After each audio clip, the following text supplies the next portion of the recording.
Prologue. Spartans, the greatest warriors the world has ever known. It is said they were descended from Hercules himself. Many thousands of years ago, this civilization flourished. The Spartan are an adaptable people, always adding new military ways to their own. But eventually they met their end. Times changed, the Spartans were no longer needed, so they disappeared into the threads of time. As the world changed, so did the weapons with which it fought with. Instead of swords and spears, machines such as tanks and planes were used. Weapons with the power to wipe out entire cities in a matter of minutes were created. As with all civilizations, a war came about. First it was against two countries. Then it stretched till every country on the face of this earth was in heated conflict with its neighbors. Each potential enemy was looking for an advantage, more weapons, and more power. Till one day a single scientist found a weapon that had no equal. It was the summoning of demons. First it was simple contracts with various animals such as toads and birds. Then it grew. People would summon demons from the darkest depths of hell. This was how the 9 Biju came to our world. First it was the Shikaku, the one-tailed tanuki. But that was not enough. People wanted more, so they summoned what they could, and then the 9-tailed fox, Kyubi, was summoned. Foolish humans thought they could control these demons, but they failed. The Biju went on a rampage. Entire countries were destroyed in seconds. Destruction was everywhere. So much blood and death. When all was said and done, humanity was but a small fraction of what it once was. All the cities abandoned, weapons discarded. With nothing to entertain them, the Biju entered into an eternal slumber. The humans dispersed and went into various tribes. Some people began to embrace the teachings of old. The Spartan way of life was revived yet again. However, another force came to be as well. These people were called shinobi. They wielded a power known as chakra. The new Spartans saw this and added such abilities to their own. These Spartans, however, were different than their previous incarnation. In the past, the Spartans had a code of honor, but they also raped and pillaged. These new Spartans follow the same honor, the same teachings, but not to the same extreme. Over time, the Spartans, which were dispersed tribes, united to form one tribe. They settled into an area in the borders of a land called Fire Country, near the border of the country of Stone. For many years, the Spartans maintained friendly relations with all the elemental countries, for they followed their own set of laws different the daimyos. For one thing, when it came to marriage and the birthing of children, it was a free society. For example, say a shinobi wanted to have a child, but she was afraid that their enemies would find the child and kill them. The shinobi would come to the Spartan village to seek a member of the opposite sex to have children. Then the person who would help give the child would have to pass a test. If a kunoichi wanted a child and she found the man she believes is perfect to impregnate her, she would approach and ask. If he accepts, she would have to pass a test, the type of test dependent on the male. If she passed, they would have a child. During pregnancy, she would be welcome to stay in the village during the entire pregnancy, so her enemies could not find out and bring harm to her or her children. For the male, it is different. He would come to Sparta and seek women to bear his child. Again, he would have to take a test. If he passed, she would bear his child. Once the child was born, the shinobi were free to leave the village, and the child would be raised in Sparta, with the knowledge of who their parents were. The parents were also free to visit the child, or take them from the village if they felt it safe. One such man to do was known as the 4th Hokage of Konoha Namikaze Minato. During the war with Stone, he was worried that he would never live long enough for his name and blood to be passed on. So he went to Sparta to seek a woman strong enough to have his child. He found her in Isabella. She was considered to be the strongest of the Spartan women, but he had to pass a test before she would even consider bearing his child. The test was a test of strength. He had to prove to her that he was a strong man. He had to be unmatched in battle. So he did. In the final battle with Stone, he sat her on top a hill overlooking the field. During the battle, he used his signature technique, the Hirashin no Jutsu, Flying Thunder God technique. He single-handedly slew 200 enemy shinobi in a matter of minutes. After seeing such strength, she agreed to bear his child. During her pregnancy, the 4th decided it would be a good idea to coddle her. That was very unusual, as that almost never happened. At first Isabella was annoyed. She was a Spartan woman for Kama's sake. She doesn't need to be coddled. But over time she got used to it. Then a miraculous thing happened. She actually fell in love with him, and him with her. He had planned on taking her as a wife, but as the fates would have it, something happened. That something was the awakening of the mighty Kyuubi no Kitsune, nine-tailed fox and lord of demons. He was heading on a straight path to Konoha, and right in the middle of that path was Sparta. Many years ago, a priestess gave a prophecy. That prophecy stated that a great terror would rise and crush the Spartan race one more. But there would be one survivor. He would be raised in the heart of fire and have the Spartan way of life reborn. As such, the Spartans made preparations. They knew that the heart of fire was Konoha, since it's in the center of fire country. So they transferred all their material wealth to the Konoha Bank, with explicit instructions to never open it unless a combination of the Spartan seal and the Hokage order is presented. The Spartans were indeed a wealthy people, but they stored their wealth not for hoarding, but because they believed in living a life without too many possessions, that it corrupts man. But they felt money would be needed if the need to rebuild the Spartan race ever arose. It seems the prophecy has come to fruition. The Spartan council ordered Isabella to leave and go to Konoha so her child would be safe. After much protest, she agreed. Not 2 days later, the Kyuubi attacked. Every Spartan, man, women and child, old and young, picked up their swords and spears and fought the beast. This combined might of the Spartans did something that was considered impossible. They held the demon at bay for a solid 6 days. On the 7th day, the last Spartan fell and the fox moved on. Even Konoha elite were unable to hold the demon at bay for that long.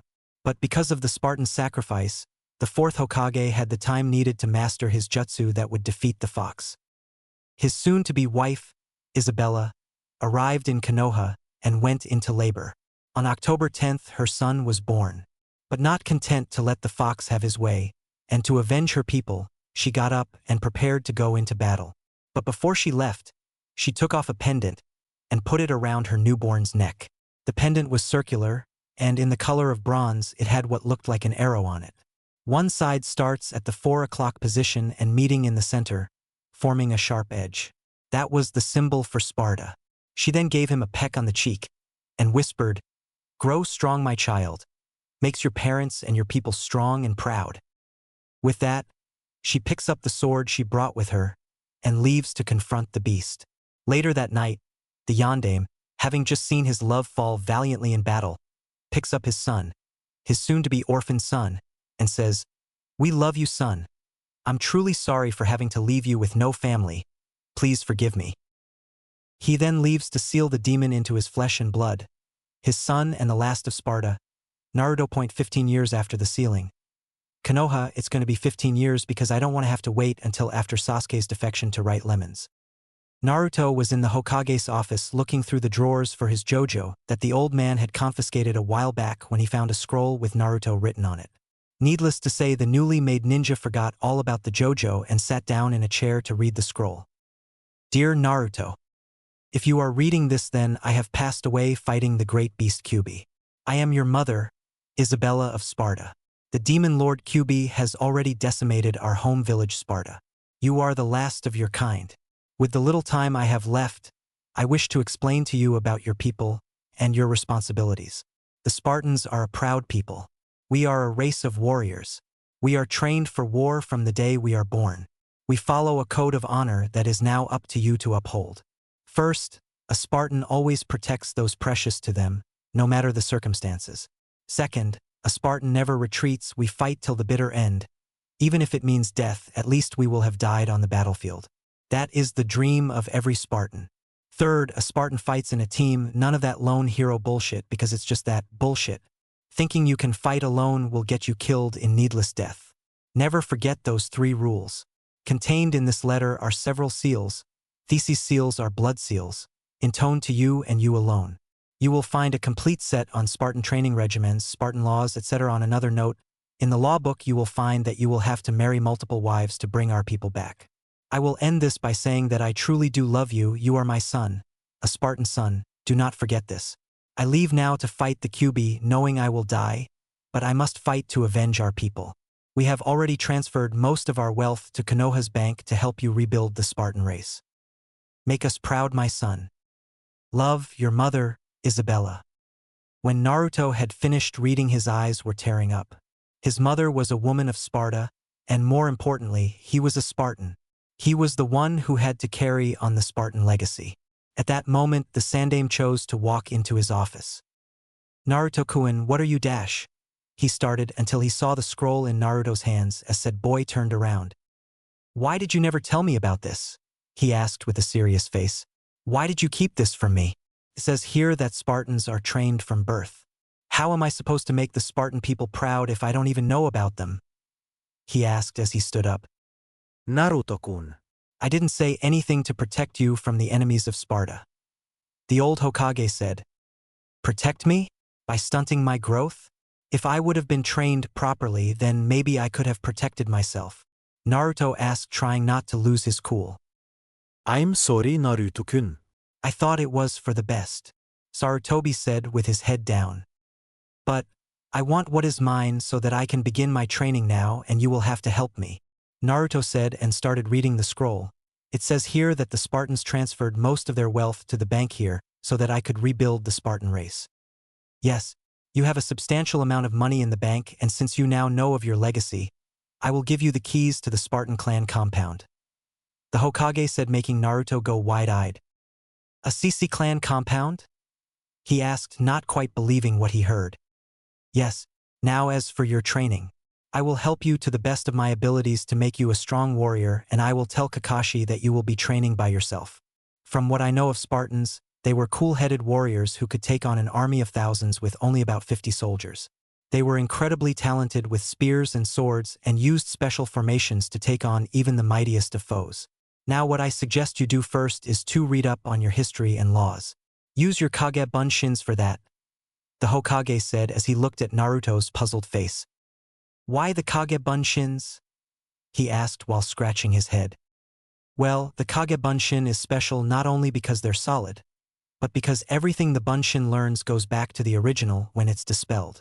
Sarutobi, can't stand saying the Hokage, said and smiled when realization dawned upon Naruto.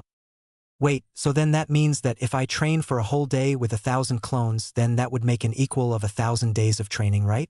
Naruto asked, making Sarutobi smile again. Yes, but you cannot have a clone doing physical exercises. Sure, you will learn what they did, but it won't increase your muscle mass. Okay, so, will you show me the way to my clan compound or what? Naruto asked and Sarutobi nodded. Yes, and there I believe you will find your father's jutsu scrolls and chakra control exercises too, Sarutobi said, making Naruto once again go wide-eyed. You know who my father was? Yes, why? Didn't it say that in the letter? Sarutobi asked and Naruto shook his head. Well then, your father was known as the strongest ninja in the world and he had spiky yellow hair and blue eyes. Can you guess who it is? He asked and Naruto nodded. Yondaime, he whispered before he pumped his fist in excitement. Oh my god, I'm the son of a Spartan and the strongest ninja in the world, he exclaimed and Sarutobi chuckled. Yes, Naruto-kun. Oh, here we are, he said as they stepped into Naruto's clan compound. Sugoi, said Naruto as he looked the compound over. All in all, the area was 24 acres. The house itself was 10 acres.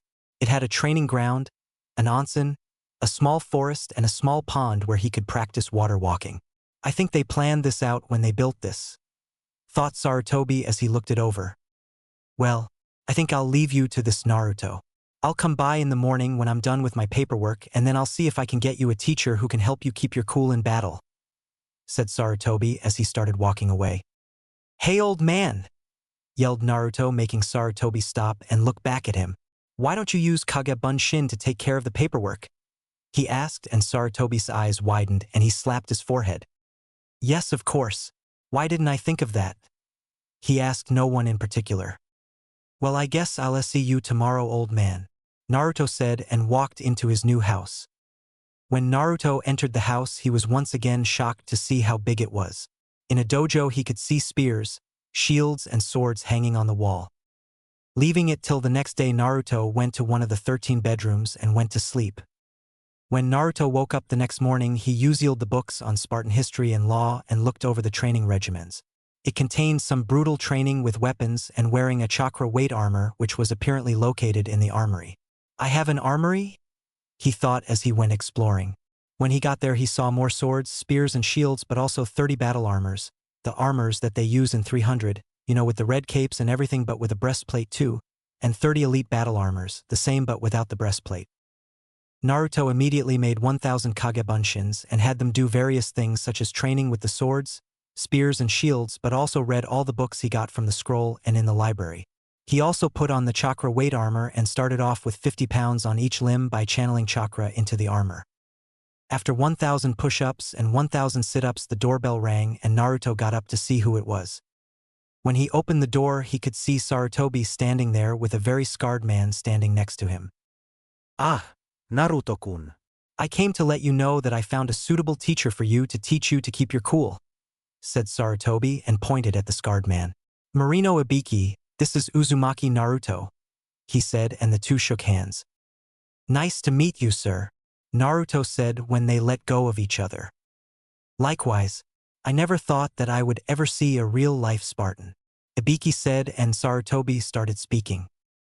Well, I'll leave you two to start talking and I expect to see some results the next time I come by, Sarutobi said and walked away. Well, you might as well come in. There's no point in just standing out there, Naruto said and Ibiki walked into the house. 3 weeks later, Hokage's office. Ibiki stood in front of Sarutobi's desk and started telling him about how Naruto's training was going.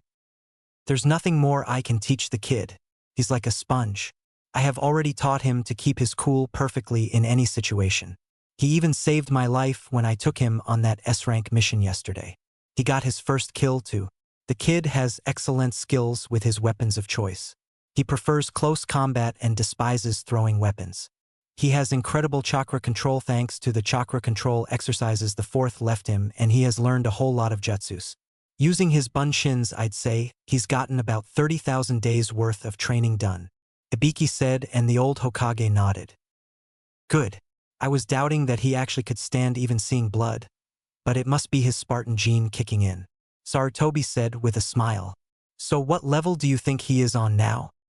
He is right now on mid to high Jounin level, Ibiki said and Sarutobi nodded. Good.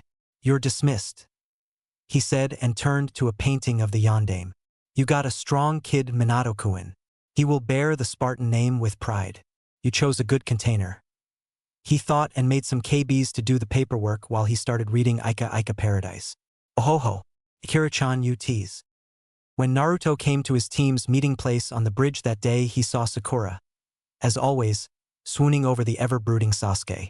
Naruto walked onto the bridge clad in his elite battle armor showing off the huge muscles he'd built up these last 3 weeks. Remember? The fox heals the muscles as soon as they're torn so his muscles become bigger and stronger faster than any other human.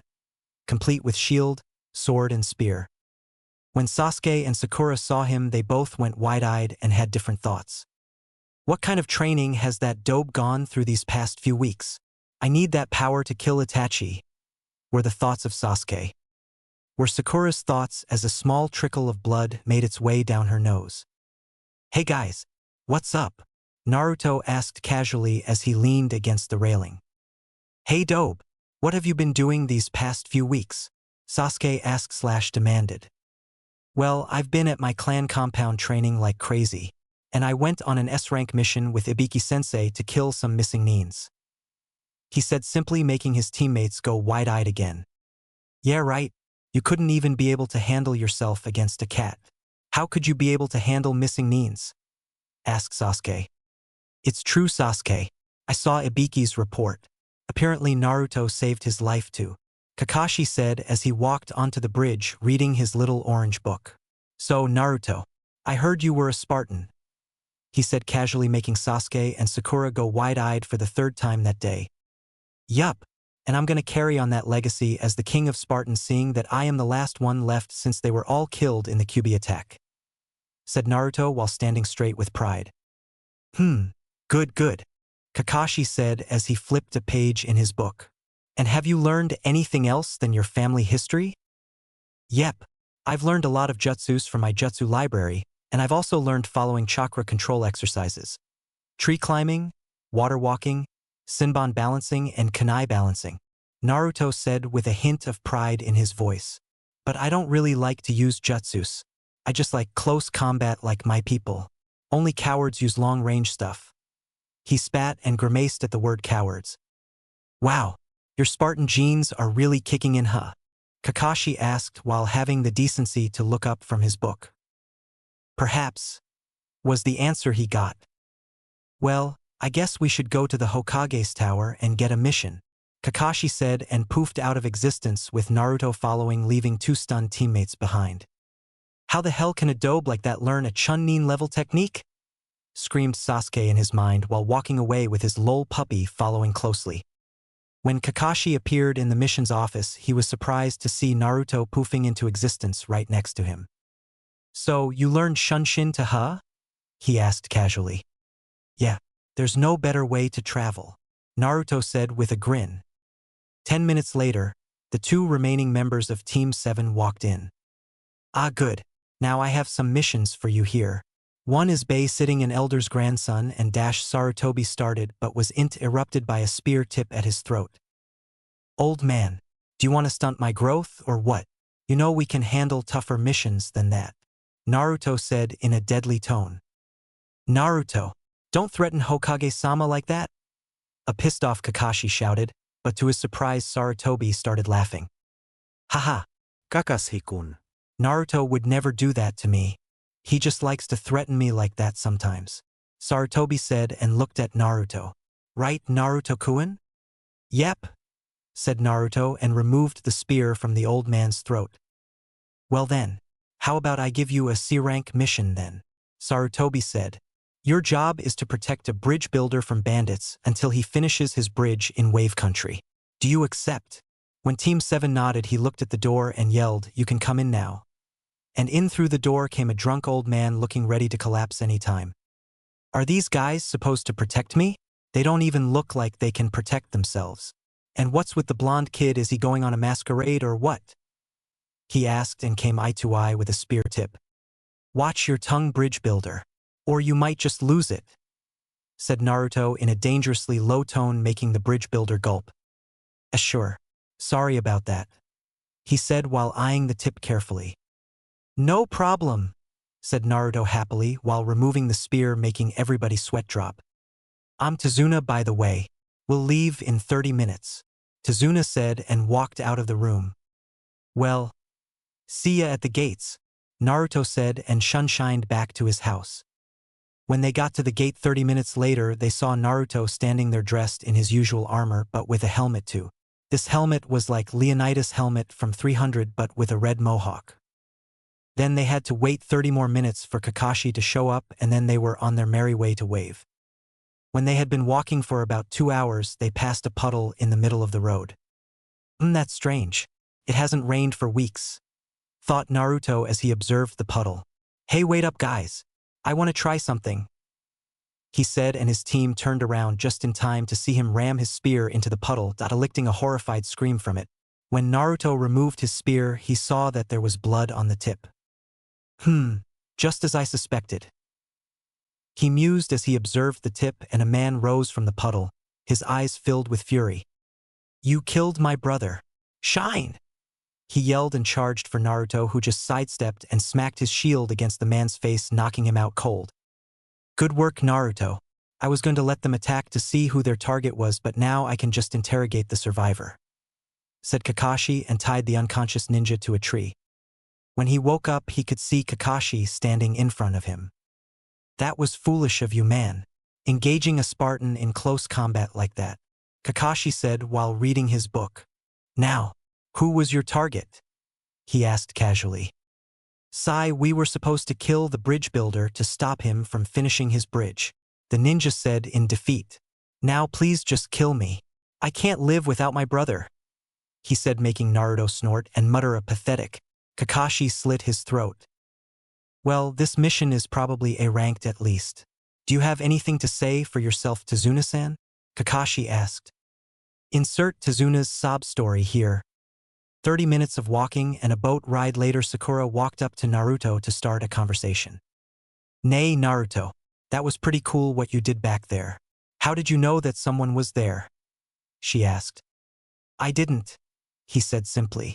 I just wondered if there may be a person in the puddle, since it hadn't rained for weeks and the sun shines brightly. Wow. I never thought of that. Sakura said, a little depressed that the class dobe had seen something she didn't.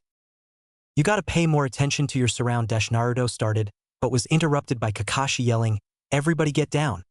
So Naruto grabbed Sakura and Tazuna and dived for the ground while Kakashi grabbed Sasuke when a huge Zanbatsu came flying like a boomerang and getting stuck in a tree. 3 seconds later, a guy with a bandaged mouth landed on the blade. Momochi Zabuza, demon of the hidden mist and member of the 7 shinobi swordsmen of the mist, said Kakashi casually while looking at the man. Oh, if it isn't Sharingan no Kakashi. Heh, no wonder the demon brothers lost, Zabuza said with a chuckle. Sorry to disappoint you, but I didn't do anything to the demon brothers. It was all him, Kakashi said and pointed at Naruto, who just smiled and waved. When Zabuza got a good look at him, his eyes widened. Wait a minute. That armor. I thought all the Spartans died, he said with excitement. Are you a Spartan? The last, Naruto said. Wow. I can't believe I finally get to meet a real Spartan, Zabuza said, looking like a kid on Christmas. Tell me, are you guys as good as they say you are? He asked, making Naruto smirk. Better, he said simply. And you, Zabuza-san, has a lot of potential in you.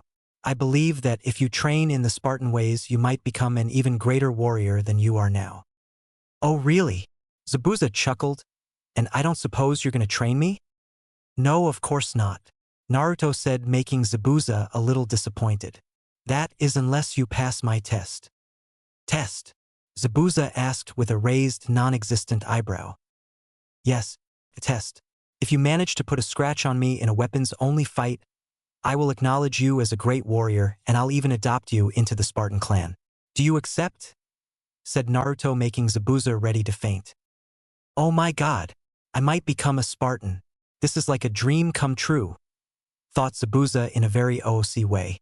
Alright, I'll accept, he said and dislodged his sword from the tree and jumped down on the ground.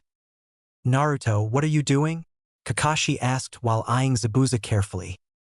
Stay out of this, Kakashi, said Naruto, letting Kakashi know he was serious by leaving out the sensei suffix. If he passes this test, I will have a very powerful member added to my clan, and I will kill you if you get in the way of this, he said in a low tone, making Kakashi shiver. Okay, he said and backed off together with Tazuna, Sasuke, and Sakura. Okay then, said Naruto and put his helmet on and got his spear and shield into position. Shall we? He asked while grinning. Let's, Zabuza said and charged. When he got to Naruto, he started off with a diagonal slash that was blocked by the shield. When Naruto blocked, he thrusted his spear forward, nudging Zabuza's ribs, making him hop backwards. Ow, you got some swing there, Naruto said while shaking his aching shield arm. Why thank you, Zabuza said while grinning. Oh my god, I just keep getting praised by a freaking Spartan. With that thought, Zabuza charged again and ducked under a spear thrust and did a horizontal slash at Naruto's feet, who jumped and thrust his spear downwards and nicked Zabuza in the arm. Now that's 2 times I could have killed you, Zabuza-san, Naruto said casually when Zabuza once again jumped away. Come on, Zabu. Think, dude. What can I do? Wait, if I occupy both his arms, then maybe I can… Yes, that's it, Zabuza thought, and charged and ducked under a spear thrust once again and attempted a diagonal slash, which was blocked. Got him, thought Zabuza, and stepped on Naruto's spear, pinning it to the ground, all the while pushing his sword down on the shield. When both of Naruto's hands were immobilized, Zabuza pulled out his knife and slashed Naruto across the chest and jumped back. Yes, he shouted and pumped his fist into the air. Good job, Zabuza-san. You managed to scratch me. You are without a doubt strong enough to call yourself a Spartan. Welcome to the clan, Naruto said and held out his hand for Zabuza to shake it. I'm Uzumaki Naruto, king of the Spartans, he said as Zabuza shook his hand, and you are Momochi Zabuza, second in command of the soon-to-be Spartan army. At this, Zabuza broke into a huge smile. Second in command. Woohoo! Go Zabu! Go Zabu! Were the thought of a giddy Zabuza as he turned towards the woods. Haku! You can come out now. We're not their enemies anymore, he shouted, and soon a cute young girl with a Kiri Hunterine mask came out. This is my apprentice Haku. I have trained her since she was 6. I hope that won't change anything. He asked, worried about the answer. Is she strong? Naruto asked while eyeing her from top to bottom. Stronger than me, Zabuza said with pride in his voice, making said girl beam with happiness. Then she may come to, Naruto said with a smile.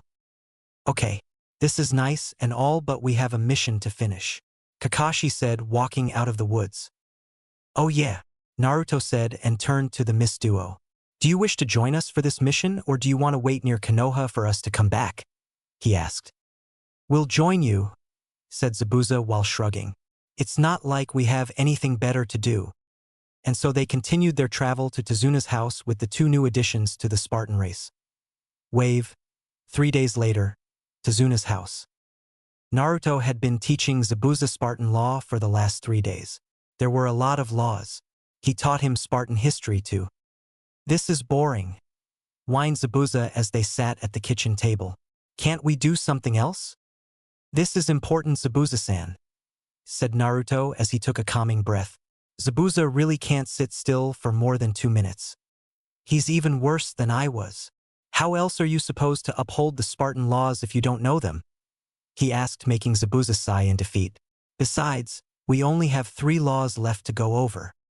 Yeah, you're right. I'll be good, Zabuza said and continued to listen to Naruto's lecture about the marital laws. When they were done with that, Naruto said, I think you will like this. We are going to talk about Spartan war history. And with that, he got Zabuza's full attention. Now I'm going to start off with the greatest battle of all times, King Leonidas and his legendary 300. And so he proceeded to tell the tale of the 300. When he was finished with his story, he noticed that he had gotten the attention of Tezuna, Tsunami, Inari, Haku, Kakashi, Sakura, and Sasuke, to who were all gaping in awe. Wow! 300 Spartan took on an army of 250,000 and slayed every wave of enemies that hit them. Well, that is until they were betrayed, said Zabuza. I've never heard this story before. No, that is because Xerxes deleted all evidence and reports of those battles. If one man wouldn't have been sent back to retell the tale to the council, then this story would have been lost, Naruto said with a sad smile. Leonidas is somewhat of my idol. That's the kind of king I want to become. Remember, Zabuza, a Spartan's true strength is the warrior next to him. Respect him and honor him, and it will be returned to you. The key is to utilize perfect teamwork and fight as one. None of that lone hero bullshit, like my mother said. Hi. Well, I don't have any spare weapons with me, so we'll have to train you with those when we come back to Konoha. Until then, battle formations, Naruto said and took out a book that contained all the Spartan formations ever made. They studied all night while Sasuke and Sakura trained. The next day, Naruto was outside practicing with his sword when Inari and Tsunami came out. Why do you try so hard? You can never beat Gaddis men, the stuck-up little brat said, making Naruto turn around. Inari, said Tsunami. Yes, I can, Naruto said simply. No, you can't. No one can beat him and his men, Inari said, and Naruto got extremely pissed off and grabbed his collar. Then what am I supposed to do? Hide under the bed and die like a coward? No, I will die with dignity on the battlefield. I'll never give up. Didn't you listen to the story about the 300? He said to a teary-eyed Inari, who ran away crying as soon as Naruto let go of his collar. Naruto let out a sigh. Forgive me for that little outburst, Tsunami-san, he said with a small bow. Oh, it's no problem. He needed to be told that. Maybe not with so much force, but he still needed it, she said and walked into the house. Next week, Zabuza and Naruto were out in the forest, with Naruto showing Zabuza certain formations together with his Kagebunshin when they heard a scream coming from the house. What the hell was that? Asked Zabuza. It sounded like Tsunami-san, said Naruto, and they rushed towards the house. When they got there, they saw 2 samurais carrying a gagged and tied Tsunami away from the house. Just when they were about to charge the samurais, they saw Inari charging in, blindly waving a kitchen knife. The brat's gonna get himself killed, said Zabuza and charged in to save Inari, while Naruto charged the samurais. The samurais were soon disposed of with 2 spear thrusts to the chests.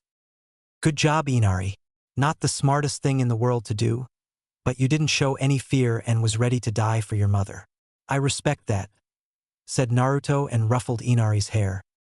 Hey Naruto, if the samurais came here they must have gone to the bridge too, said Zabuza, and Naruto's eyes widened. Shit, Inari, can you take care of your mother? Naruto asked, and after getting a nod he and Zabuza sprinted towards the bridge. When they got there they saw Sasuke, Haku, and Sakura fighting what seemed like about 400 samurais while Kakashi was battling 2 jounins. Zabuza, you take the jounin and I'll take the samurais. Hi! Zabuza said and ran to help Kakashi while Naruto hopped in front of Sasuke, Sakura, and Haku. Naruto-kun! Exclaimed Haku when she saw him. Are you guys all right? Naruto asked, not taking his eyes off the samurais. We're fine, Dobe, said Sasuke. We don't need your help. Well, maybe not, but I still want to fight, Naruto said, and made a whole bunch of KBs, and they got into the phalanx formation to cover the whole bridge when the enemy charged. Steady! The real Naruto shouted before the enemies slammed against the shields. When all the enemies were pushing against the shields, Naruto shouted a quick now, and simultaneously, the clones pushed their shields forward and up, then took their spears and stabbed forward. Blood came gushing out of the bodies as all the Narutos pulled back their spears, took a step forward and lifted their shields again. They look a bit thirsty, shouted a clone. Then let's give them something to drink. The real Naruto shouted, Spartans, push forward, yelled Naruto, and push forward they did. As they pushed, their shields pushed the men, their spears tearing the flesh off the samurai. Naruto himself pushes forward, he thrusts, sending his spear into the heart of a samurai. He yanks back in formation and pushes forward. He watches as 3 of his men spear the same man. The yank back, his blood gushing out in torrents as his body falls. He continues on. Bodies cover the ground. Naruto steps onto corpses, steps into puddles of blood, thrusting his spear into the heart of his enemies. Yet he and his clones remain safe behind their wall of metal. While this was going on, Kakashi, Zabuza, Haku, and the genin looked on in complete awe. Horror for Sakura, who threw up when she saw the carnage. I never thought I would ever see a Spartan at work like that, said Zabuza, never taking his eyes off the battle. And look at the defense. Kage Bunshin's gets destroyed as soon as they get even a small scratch, and he hasn't lost a single Bunshin. Back! Shouted the samurais in the front. Forward! Shouted the samurais in the back as they were pushed off the incomplete bridge. They stood no chance. A slaughter, that's what it was. Bodies were decorating the bridge. Naruto could feel his Spartan bloodlust bubbling inside him. To the edge, Naruto shouted, and all the clones started pushing the rest of the samurais towards the edge. Screams of terror could be heard as the samurais were falling towards their watery grave. Remember how high that bridge is? It's like 160 feet high. When the battle was over, Naruto just stood there in complete silence, savoring the glory of victory. His first real battle, and he won. He felt no remorse. He knew he should have, but he didn't, he couldn't. I want a spear and a shield, said Zabuza in awe as he looked at his Zanbatsu in disappointment. My Kubikiri could never do something grand like that, he said while Sasuke was shaking with fury. How can the Dobe have that much power? I need it, he thought as he turned to walk away. 1 week later, Konoha. Zabuza and Haku were happy. When they got to Konoha, the Hokage gave them amnesty and made them Konoha ninjas. Haku was made Chunin and Zabuza was made Jounin. Oh, and Naruto, Sarutobi said, getting the attention of said blonde. I've decided to promote you to Chunin too after your performance in Wave, he said, and gave Naruto a paper to sign. You'll have to sign this to clarify that you are aware of the risks of taking higher level missions, so we're not responsible if you die. Which is kinda odd since they would be the ones who gave the dead guys missions. Sure, Naruto said and signed the papers. Well, I'm gonna go show Zabuza and Haku their new home. See you later, old man. See you later, Naruto. Hey, old man. Why was the Dobe made Chunin and not me? Said Sasuke, making Naruto smack him to the floor with the shield. Don't call him an old man team, he said in a low voice. Why? You do it. And why should a dobe like you be allowed to call him an old man and not an Uchiha like me? Asked Sasuke as he picked himself up. Because he's like my grandfather. And if you call him old again, I'll have your head on a spear, Naruto said and walked out the door, making Sarutobi happy that he thought of him as a grandfather. Now Sasuke, the reason I made Naruto Chunin is because he showed great leadership, skill, and strategy on the battlefield. You didn't. According to what I heard from Kakashi, you just charged into the fight blindly, Sarutobi said, and Sasuke turned around to go home and sulk. 15 minutes later, Sparta compound. Naruto had just finished the tour of the house and Zabuza and Haku were in complete awe. The house was huge. When Zabuza saw the armory, he threw himself at the weapons. You gotta teach me how to use these, he exclaimed while examining a sword. I will, tomorrow. First we will have an exam. History exam, exclaimed Naruto while pumping his fist into the air, making Zabuza groan. 3 months later. Naruto was in his office doing paperwork when there was a knock on the door. Komein, Naruto said, and the door opened to reveal Zabuza. You wanted to see me? He asked in a bored tone.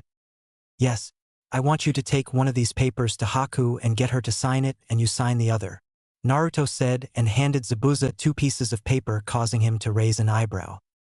What for? They are to make you legalized citizens of Sparta. And make sure you sign the right paper, otherwise Haku would be made second in command of the soon-to-be army of Sparta, Naruto said, making Zabuza giddy like a schoolgirl while repeating second in command, second in command, second in command. In his mind. Hi. So it's this paper I'm supposed to sign?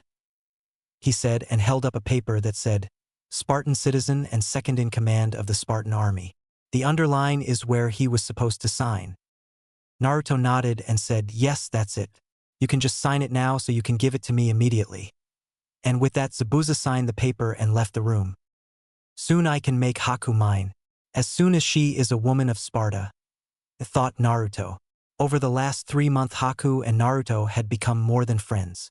Naruto had told her about the law of marrying multiple women and had asked if she wanted to be his first. She had said yes. Zabuza's inner Zabu was howling with pride that day. Haku's gonna marry a king, and not just any king. A Spartan king. Go get him, Haku. They would get married when she became a woman of Sparta. 3 weeks later, the bridge. Naruto stood on the bridge, decked out in his battle armor, though you can't really call it an armor since it's basically just a pair of black speedos and a crimson cape, and a full set of weapons, waiting for Kakashi with Sasuke and Sakura. He stood stock still like a statue for 2 hours waiting for Kakashi. When Kakashi arrived, he immediately had to dodge a spear thrust. You're late, shrieked Sakura, making her teammates and Sensei wince at the volume. Sorry guys, I had to rescue some children from a burning house, Kakashi said while rubbing the back of his head sheepishly. Liar, she yelled yet again, making the 3 males wince. Well, anyway, I'm here to say that Naruto is out of the team, Kakashi said, getting a raised eyebrow from the 2 males and a cheer from Sakura. Yes, true love conquers all.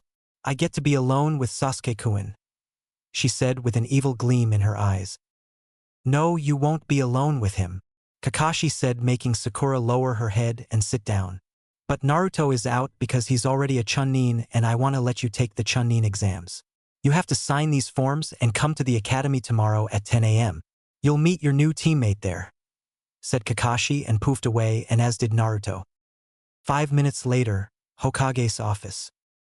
Naruto poofed into existence in the Hokage's office to see the Hokage talking to a white-haired old man with green clothes, a red vest, and a large scroll on his back. Ah, Naruto-kun. Just who I wanted to see, said Sarutobi and stood up. This is Jiraiya, he said and pointed at the white-haired man who waved. He was your father's sensei. At this, the white-haired man froze. Why, you mean that he's Minato's? He said while pointing a shaky finger at Naruto. Yep, he is Uzumaki Naruto, son of Namikaze Minato and Isabella of Sparta, Sarutobi said while Jiraiya was bug-eyed. So that's why you wanted me to train him? Jiraiya asked, and Sarutobi nodded. Yes, you are to teach him his father's jutsus and summoning, Sarutobi said, and Naruto went wide-eyed. What? My father's jutsus and summoning? Naruto asked, and a nod was the answer he got. Cool. All right, I'll train him, said Jiraiya and turned to Naruto. Okay. Meet me on top of the Hokage monument tomorrow at 11 a.m., he said and disappeared in a swirl of leaves. The next day, 11 a.m., Hokage monument. When Naruto got there, he could see Jiraiya looking through a telescope while giving off perverted giggles. What are you doing? Naruto asked, making the toad hermit turn around. I'm gathering material, he said and turned back to his telescope. Material for what? Naruto asked and looked at the notebook in Jiraiya's hands. What he saw almost gave him a nosebleed. Material for my book, Jiraiya said and gave his latest issue to Naruto. Read it. I think you might find it quite good, he said and put down his telescope. Now, let's start training. Konoha, 1 p.m. Naruto was right now working on a water balloon that wouldn't pop. He had been sitting there for the last 2 hours working on trying to rotate the water so the balloon would burst. But no, it didn't work. Why the hell doesn't this thing pop? Thought Naruto angrily. How did Jiraiya do it again? He thought as he remembered how Jiraiya had made the balloon rotate in multiple directions. Wait a minute. He didn't just spin the water one way. Naruto thought as realization dawned upon him. That's it, he thought and started to try and add more rotations to the balloon. After 5 minutes of failing, he finally got the balloon to pop. When it did, Naruto thought that maybe it was just a fluke. So he tried with another balloon and lo and behold, the balloon popped again. Now all he needed to do was wait for Jiraiya to show up. So he popped another balloon and another and he kept popping balloons until Jiraiya showed up. When Jiraiya got there, he thought he would have to give a lecture on how to spin the water, but no. When he got there, he saw Naruto popping one balloon after another. Good job, kid, he said as he walked up to him. I thought it would take a little more time than 3 hours for you to pop it. It didn't take 3 hours. It took 2 hours for me to pop it. I just popped the others because I was bored, Naruto said, making Jiraiya go wide-eyed. 2 hours. Took me 2 weeks, he muttered under his breath. Well, on to the next step, he exclaimed and unsealed a bag of rubber balls from a scroll. This step is a lot harder since there is no water. Catch, he said and threw a rubber ball to Naruto. Naruto caught it and Jiraiya said, this step is about power. Put as much chakra as you can until you pop dash. He was interrupted by the ball exploding in Naruto's hands. Okay. Now that's just weird, Jiraiya said while looking at Naruto with eyes the size of dinner plates. Do it again, he said and threw another ball at Naruto, who popped it easily. Well, I'll be damned, Jiraiya said and unsealed another bag filled with regular balloons without the water. The last step requires you to use all of the power from the second step and add the rotation from the first step. To successfully complete this level, you have to maintain the Rasengan without the balloon popping. Naruto nodded and concentrated. Jiraiya could sense that the Naruto had formed the Rasengan and was maintaining it perfectly. Jiraiya lowered his head in shame. It had taken him 2 months to learn the Rasengan. It took Naruto a couple of hours. So, do you have anything else to teach me? Asked Naruto. Jiraiya nodded, bit his thumb, performed some seals and slammed his hand into the ground. Kuchios no Jutsu, summoning technique, yelled Jiraiya, and there was a puff of smoke. When the smoke cleared, it revealed a 12-foot tall orange Todd with what looked like blue tribal covering his body and a scroll in its mouth. Take the scroll, Jiraiya said, and the toad dropped the scroll into Naruto's arms. Now sign it in your blood and put your fingerprints under your name, Jiraiya said, and Naruto did just that. When he was done, Jiraiya hopped off and dispelled it. Now bite your thumb and perform the seals.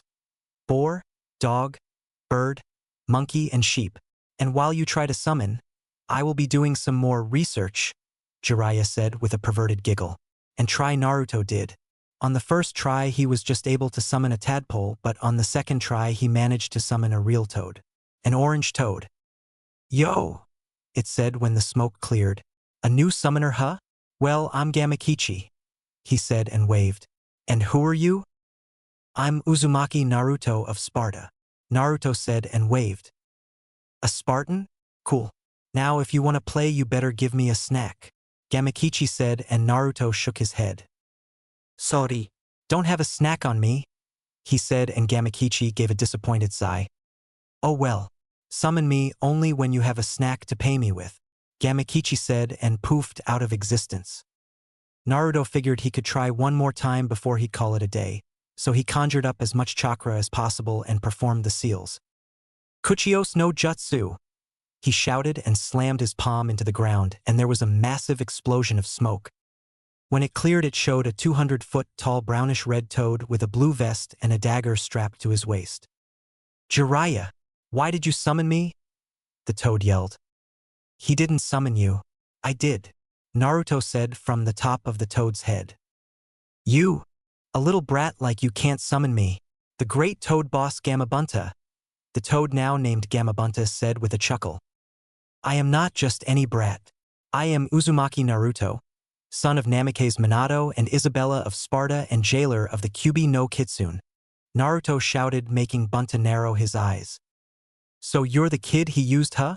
Bunta asked. Well, I guess I can take you on as a subordinate and help you in battle. But when you're old enough we have to share a drink, he said, and waved a webbed hand, Johnny, and with that he poofed out of existence. Spartan compound, 6 p.m. The day after that, Haku stood in front of Naruto's desk in his office. Naruto-kun, I am bringing the paper you gave Zabuza that I needed to sign. Thank you, Haku. Now that they have been signed, let's go to the dojo. On the walk to the dojo, Naruto went on about the rituals of the Spartans, that when a man and woman decide to marry, that the respective partner has to pass a test. Do you understand where I'm going with this, Haku? She said, yes, Naruto-kun. Since we want to get married, I must pass a test to prove I am strong enough to be your wife. Yes, Haku, you are exactly right. However, since I have to have multiple wives, the test for the rest of the wives will be handled by you. She was shocked by this, and then it hit her. The first wife's test must be hard. She then asked Naruto if she was correct, and he said, yes, Haku, you are correct at the assumption. The test you must pass is to pin me in any way you can. I have used seals to make me unable to use chakra, and to add extra weight to even the playing field. They each got in their fighting stances, and Naruto was beginning to think this was a bad idea, because Haku was not doing so well and he wanted her to be his wife. However, he would not have a weak wife. He had to start the Spartan clan over, and it needed to be strong. After about 10 minutes, Haku had Naruto pinned her, straddling his chest. It took all her speed, her jutsu, and her bloodline to bring him down. Well, I am glad you passed, Haku-chan. But I think we need to get you out of that kimono. Haku blushed at hearing these words coming from her future husband. Naruto-kun, we're not even married yet, and you are trying to get me out of my clothes. A slight tint of red in Naruto's features could be seen. Since he was a warrior, it was not befitting to blush, but the thoughts going through his mind were too much. My sweet Haku-chan, you have a dirty mind. I meant something more befitting the future queen of Spartans, a traditional outfit. However, Haku-chan, it does not sound half bad to just ravage your body right here where you earned the right to be my bride. Naruto flipped her over, and now he was hovering over her in a push-up position. He slowly brought his body down and kissed her lips. It was not a gentle kiss, but a kiss between two lovers wanting to feel the power of the other. Naruto held himself up with one hand and slid the other to open her kimono up so he could feel the soft skin against his body. Naruto discarded his cape and then released his weight seals and laid his body on Haku's exposed body so that skin was touching skin. The heat they were giving off was amazing as they kissed again. Soon Naruto wanted to feel the rest of her skin on his lips. He traveled down to her neck and kissed the nape of her neck and continued his assault down to her breasts, where he pulled the wrappings down enough to expose her nipples, and he gave each one a quick lick and a love bite. He then continued down to the panties and slid them to the side to get a look at his prize. He took a deep breath and she smelled wonderful, and then he licked up the length of her slit and a shiver was sent through her body. He continued this for a moment and then he decided to have a little fun. He pulled the panties back and bunched the fabric up so that it went down the center of her slit, and he grabbed the top of the panties and started rocking them back and forth. This caused the fabric to rub her slit and the inner and outer walls of her pussy. She began squirming under his touch. He moved his body back up to kiss her, and he continued to use her panties to torment her. He whispered, "Beg me, my dear Haku-chan, admit you need it, and I will fulfill your desire." Haku wanted to admit it, but then he would think she was weak to give in to her desire that easily. She bit her bottom lip as Naruto licked her ear. He was pushing all the right buttons and she wanted release and she could not get it unless she admitted it. Damn the world! She thought, Naruto-kun, please, as your future wife, quench my desires and give me the pleasure my body seeks. Naruto leaned up to her ear, only in the bedroom, my dear, shall a king take orders. And he placed a kiss on her lips before he lifted her ass up and pulled the panties off of her legs. He had wanted to feel his cock in her mouth, but her tight virgin pussy was wet enough to fulfill his needs for now. He placed the head of his cock at her slit and pushed the head in, and he slowly pushed in till he felt her barrier, and he said, I will not take this, you are going to give this to me, so whenever you are ready you will push your body the rest of the way onto my cock. I will not move from this spot. Do you understand, Haku-chan? She nodded as she regained her breathing and she began to push her body up. She broke her barrier and the tears came and she forced herself to continue until she had all 10 inches in her tight pussy. They stayed locked that way until she nodded that she was ready. He pumped slow at first and then it began to build his sexual frustration and tension for the past few years, and he was pounding her. His thrusts were so powerful that he was moving them across the dojo floor a couple of inches each time he pushed into her. Haku, for her point, was in sheer bliss, the pain that was there earlier gone, and only the pleasure of the orgasm that he caused as he fucked with such force. Soon he was grunting hard. He wanted to empty his load in her and have her bear his children, but she had to test the other wives, so he had to pull out after her last orgasm, and he gave her 2 options. Make him come using her mouth or her ass. She knew why he did not fill her pussy up in like the other ninja. She did not know the birth control jutsu. She chose to taste his seed and she began to suck his cock as he lay on the floor, his hand playing with her hair. She was not able to take it all in, and he would have been disappointed really, because he knows she is a virgin in many ways and she is doing a great job at sucking his cock. When she began to massage his balls gentle, it was too much, and he grunted as he shot his load in her mouth. She tried to swallow, but his load was too much. It was coming out the sides of her mouth. It did not get too far before she licked it up. She enjoyed the taste of his cum. She collapsed on top of him, her head in his neck, and he just put an arm over her body. Anyone bothering him or her would be in for a world of pain. 30 minutes later, they were wed by the Hokage. The next day, Naruto did a lot during the time he trained with Jiraiya. The night on the day he summoned Gamabunta, when he got home, he started reading the book Jiraiya gave him. Naruto passed out 5 times from blood loss before he got used to it. Zabuza and him did a little sparring from time to time, and one day Naruto got an idea, decided to go to a weapons shop. When he got there, he saw a man in his mid-40s standing behind the counter. Hello, I need some weapons and shields made, Naruto said, and the man nodded. Okay, what kind of weapons would that be? He asked in a bored tone, and Naruto took out the schematics for the spears, swords, and shields. When the man saw this, his eyes widened. Those are Spartan weapons, he exclaimed, and Naruto nodded. Yes, and I want you to give them a chakra system, Naruto said, and the man nodded. Sure, but it'll cost a lot of money, the man said, and Naruto shrugged. It's okay, I have a lot, Naruto said and smiled. When do you think they'll be ready? How many do you want? 30 of each. 30? The man yelled with dollar signs in his eyes. Yes, 30. How much will it cost? Let's see here. $500 a spear times 30 equals 15. $600 a shield times 30 equals 18. And $300 a sword times 30 equals 9. Add those together equals $42,000. The man said quietly, hoping not to scare Naruto off. Okay, now when do you think they'll be ready? Oh, I'd say in about a week. Now can I get your name so I know that you was the one who ordered them? The man said and took out a pen and paper. Uzumaki Naruto of Sparta, Naruto said simply, and the man nodded. Okay, pleasure doing business with you, the man said and shook Naruto's and. Same here, said Naruto and walked out of the store. Hokage's office. Naruto walked into the Hokage's office with a bored expression on his face. You wanted to see me? Naruto asked, and Sarutobi nodded. Yes, it has come to my attention that the Suna and Odo are going to try to invade our village, and I want your help thinking out battle strategies. said Sarutobi, and Naruto nodded. Okay. And with that they got to work. The next day, Naruto walked through the streets of Konoha. He no longer received the stares of hatred from the villagers. Some were of fear of the power he now had and of his heritage, and other were of admiration. Naruto could care less. The villagers were weak and stupid in his mind. Nothing had changed about him. He learned a new form of fighting and changed his wardrobe. Other than that, he is the same Naruto that he always has been. Naruto just came from the Hokage's office discussing strategies they will use in the upcoming invasion. On his way home, he did not notice two ladies following him and watching him. Kurenai-sensei, should we be doing this? Hinata asked. Hinata, we are just observing him.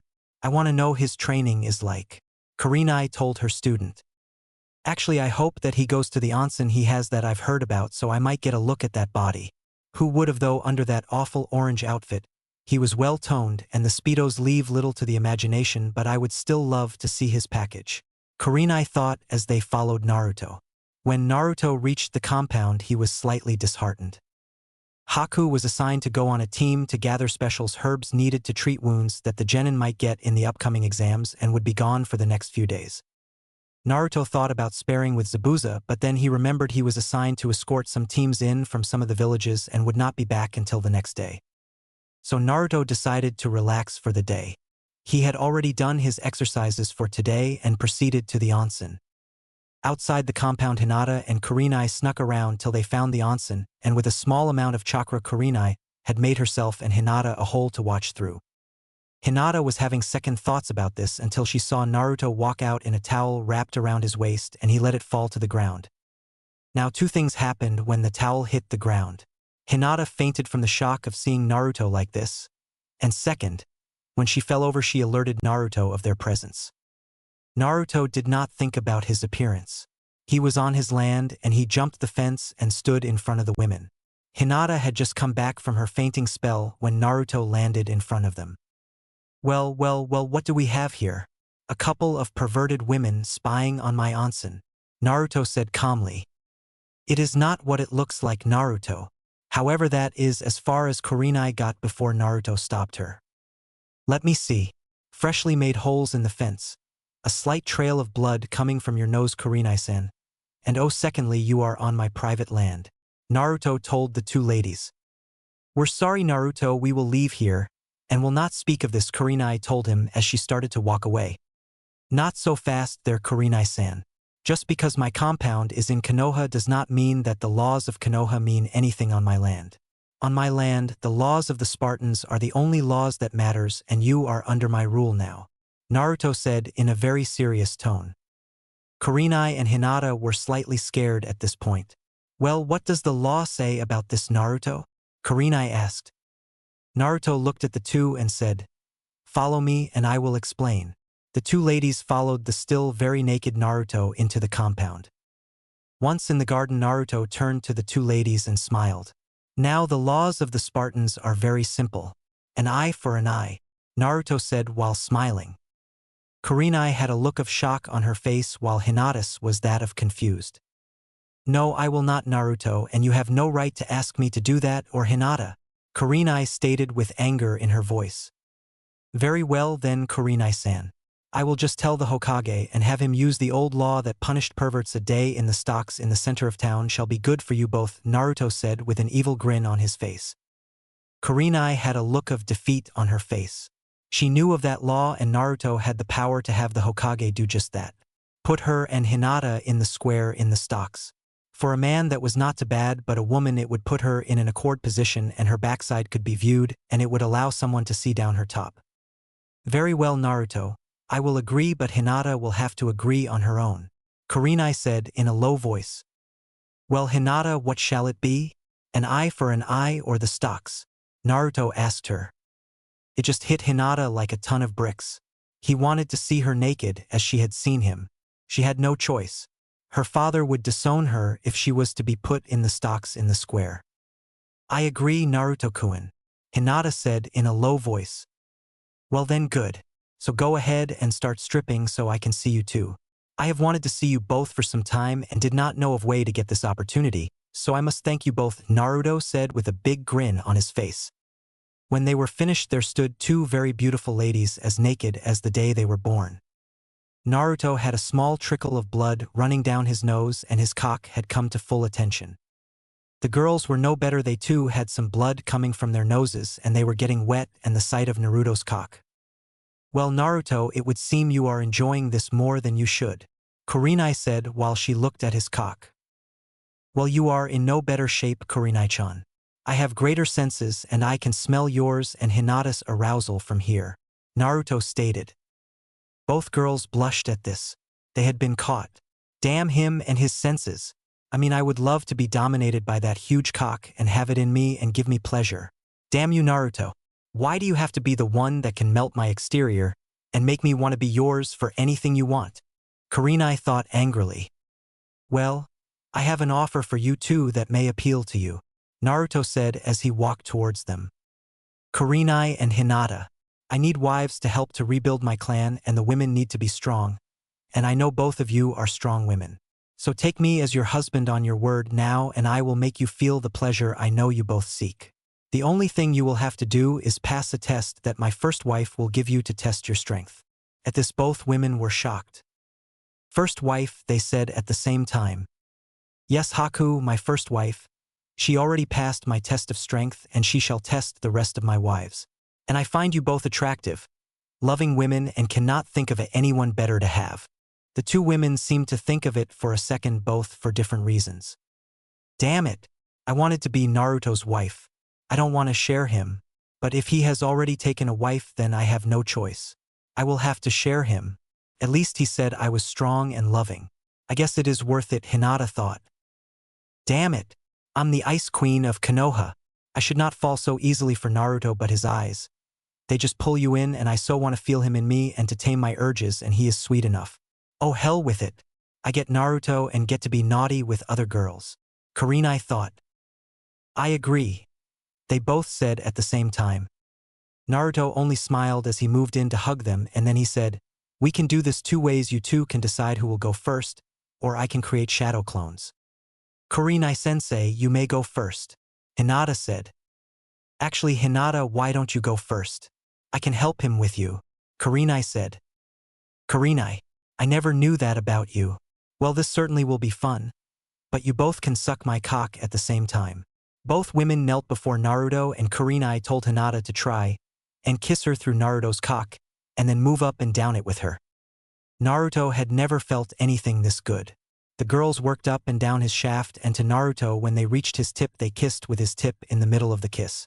Soon Naruto was feeling his cock getting ready to blow and Kurenai knew the signs and moved to the tip and in the kiss their tongues licking it pushed him over the edge and both girls got a mouthful of his cum.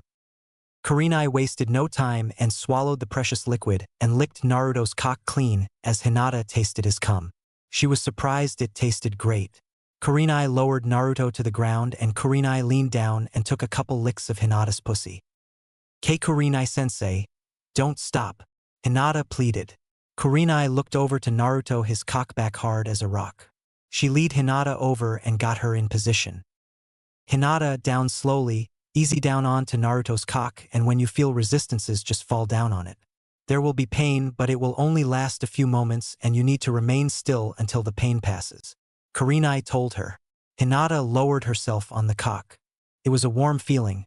Then she felt the resistances and she just fell the rest of the way and she screamed and tears fell and Kurenai took a nipple in her mouth and sucked on it while massaging the other breast making Hinata moan and she nodded to Naruto who gripped Hinata's waist and began moving her up and down.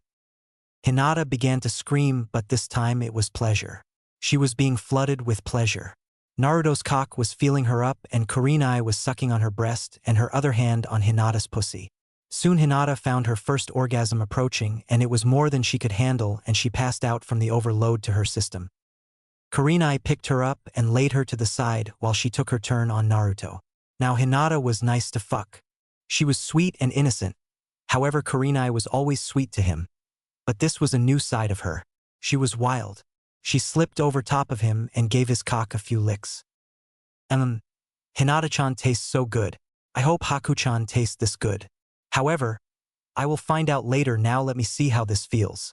She straddled his cock and slowly slipped down on it. She knew she would get her release, but she wanted to tease Naruto a little for making her strip earlier.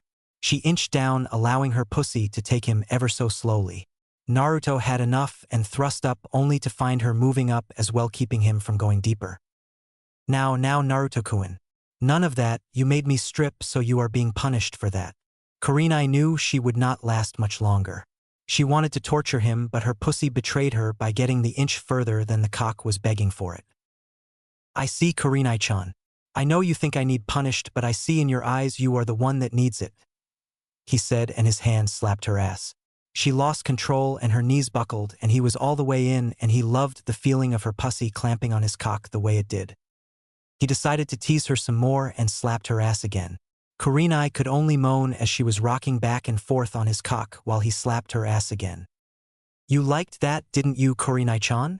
She did not answer him, and another slap came down a little harder. Again she let out a moan as he pulled her down to him inches from his face and slapped her again. You liked that, didn't you, Kurenai-chan? He whispered to her again. Yes, I did, Naruto-kun, she whispered back. I want you to scream it. Scream. I love to be filled by Naruto-sama's cock and to be slapped like a bad girl. Kurenai lost it. He was doing what she wanted. He was fulfilling her fantasies, and she did just that. I love to be filled by Naruto-sama's cock and to be slapped like a bad girl. Kurenai screamed and the top of her lungs, and soon she felt a slap on her ass, and it was not Naruto. There stood Hinata. You will be punished then, Kurenai-chan. If you do not bring Naruto-kun to a climax, so start fucking, she said, and Kurenai started humping Naruto. Naruto was kissing and suckling her breasts as she rode his cock. Hinata did her part. She stood there, a hand on her pussy and a hand slapping Kurenai's ass. Kurenai was moaning. She had already come 3 times and had soaked Naruto's waist with her cream and was wondering if he would ever come. Naruto had felt it coming for a while. He wanted to hold out on Kurenai and give her the best fuck she could, and as she started her 4th orgasm, her walls clamped down tight on him and began to milk his seed, and he shot it deep into her. She collapsed on his chest as Hinata came around to join in on a 3-way kiss. All Naruto could think was he was going to need a lot of stamina with these 3. Next week, weapons shop. Naruto walked into the shop and saw the man standing behind the counter. The man smiled when he saw him and took out a scroll from behind the counter. Ah, Naruto-san, your weapons are ready and sealed in this scroll, the man said, and gave it to Naruto, who in turn handed the man a check. Good. Here's your payment. I hope we can do business again sometime, he said, and left the store to practice his new weapons. Spartan compound. 15 minutes later. Zabuza was training his spear when Naruto came walking into the compound. Ah, Zabuza, perfect. I have new weapons for us, Naruto said, and unsealed 2 of every weapon and 2 shields. How are these different from the weapons we have now? Zabuza asked while inspecting one of the spears. These weapons have chakra systems, enabling us to mix our techniques with the weapons, Naruto said, making Zabuza's eyes widen. Cool, was all Zabuza could say. Yep. Now if you'll excuse me, I'm going to try out a combination I've been thinking about, Naruto said, and picked up his shield and weapons. What kind of combination? Zabuza asked. Well, I've been thinking about making the shield both defensive and offensive, Naruto said, earning himself a raised eyebrow from Zabuza. I'm going to try and mix my Rasengan with the shield, Naruto said, and Zabuza's eyes grew to the size of dinner plates. Whoa, that's a great idea. Yup, and now I'm going to go and try it out. And with that, Naruto walked out onto the training ground and began channeling chakra into the shield. It took Naruto a week to be able to make a swirling layer of chakra over the shield that could decimate a tree. The next day, Naruto was sitting in the dojo meditating when he heard a faint voice. Ash. Hey, Lee. Up. Company it in, said the crackling voice. Who's there? Naruto shouted and unsheathed his sword. I'm I. Y.urh. Dnu. Skew. The voice said. J. Tc. Ent.adon.y void.e. And Naruto did what he figured the voice said. Okay, concentrate. He thought and blocked out everything in his mind except for the voice. Can you hear me now? Asked the voice. Yeah, I can hear you, Naruto said, looking around trying to find the source. Like I said before, I'm in your head, numbskull. The voice said, you just have to think when you speak to me. In my head. Then you must be the Kyuubi, Naruto thought calmly. Why, you're not afraid of me? The Kyuubi asked, shocked. No. Why should I be? Spartans are taught to show no fear. Plus, what can you do? You're stuck in the seal. I have no reason to be afraid, Naruto stated simply. Ha! I like you, kid. Now, the reason I wanted to talk to you is that I felt a familiar chakra source in this village since the Chunin exams started. Kyuubi said, making Naruto raise an eyebrow. Sauka, I see. And who might that be? I think it's the Ichibi no Shikaku, Kyuubi said, making Naruto raise both eyebrows. Oh? And I take it that's bad. He thought calmly. Yes, it's bad. And how can you be so damn calm about this? Because there's nothing to worry about right now. And how come you're freaking out like that? Aren't you and the other Bijus supposed to be destruction buddies or something? I'm freaking out because if you die, I die. And no, we're not destruction buddies. I came to Konoha because that snake fag Orochimaru decided it would be fun to wake me from my slumber. So I got pissed and attacked Konoha. I'm usually very peaceful. The Kyuubi explained. Okay, I can believe that. But why did you attack Sparta? Because they got in the way and tried to kill me. It was pure self-defense. Though I must say that the Spartans were formidable opponents. Yup. So, what do you want me to do about the whole Shikaku thing? I want you to find him and befriend him. After all, he is like you. All right, I'll see what I can do. Good. Now I'm going back to sleep. Talk to you later. Good night, Kyuubi said and closed the mental connection, making Naruto sweat drop. Good night? It's 11 a.m. He thought and got up to spar with Zabuza. The day after that, Naruto was walking towards Ichiraku when he saw a boy, about his age with red hair, a gourd on his back and a menacing look walking towards him. Oi, Kyuubi, Naruto thought as he watched the redhead coming towards him. Damn it, brat. There's no need to yell, the Kyuubi said with a growl. Whatever. Is that him? Naruto thought and looked at the redhead. Yeah, that's him all right. Good. Then I don't have to go around and look for him, Naruto thought and started to walk towards said redhead. When he saw the tattoo for love in his forehead, Naruto got into a thinking pose. Love? Why would you have that?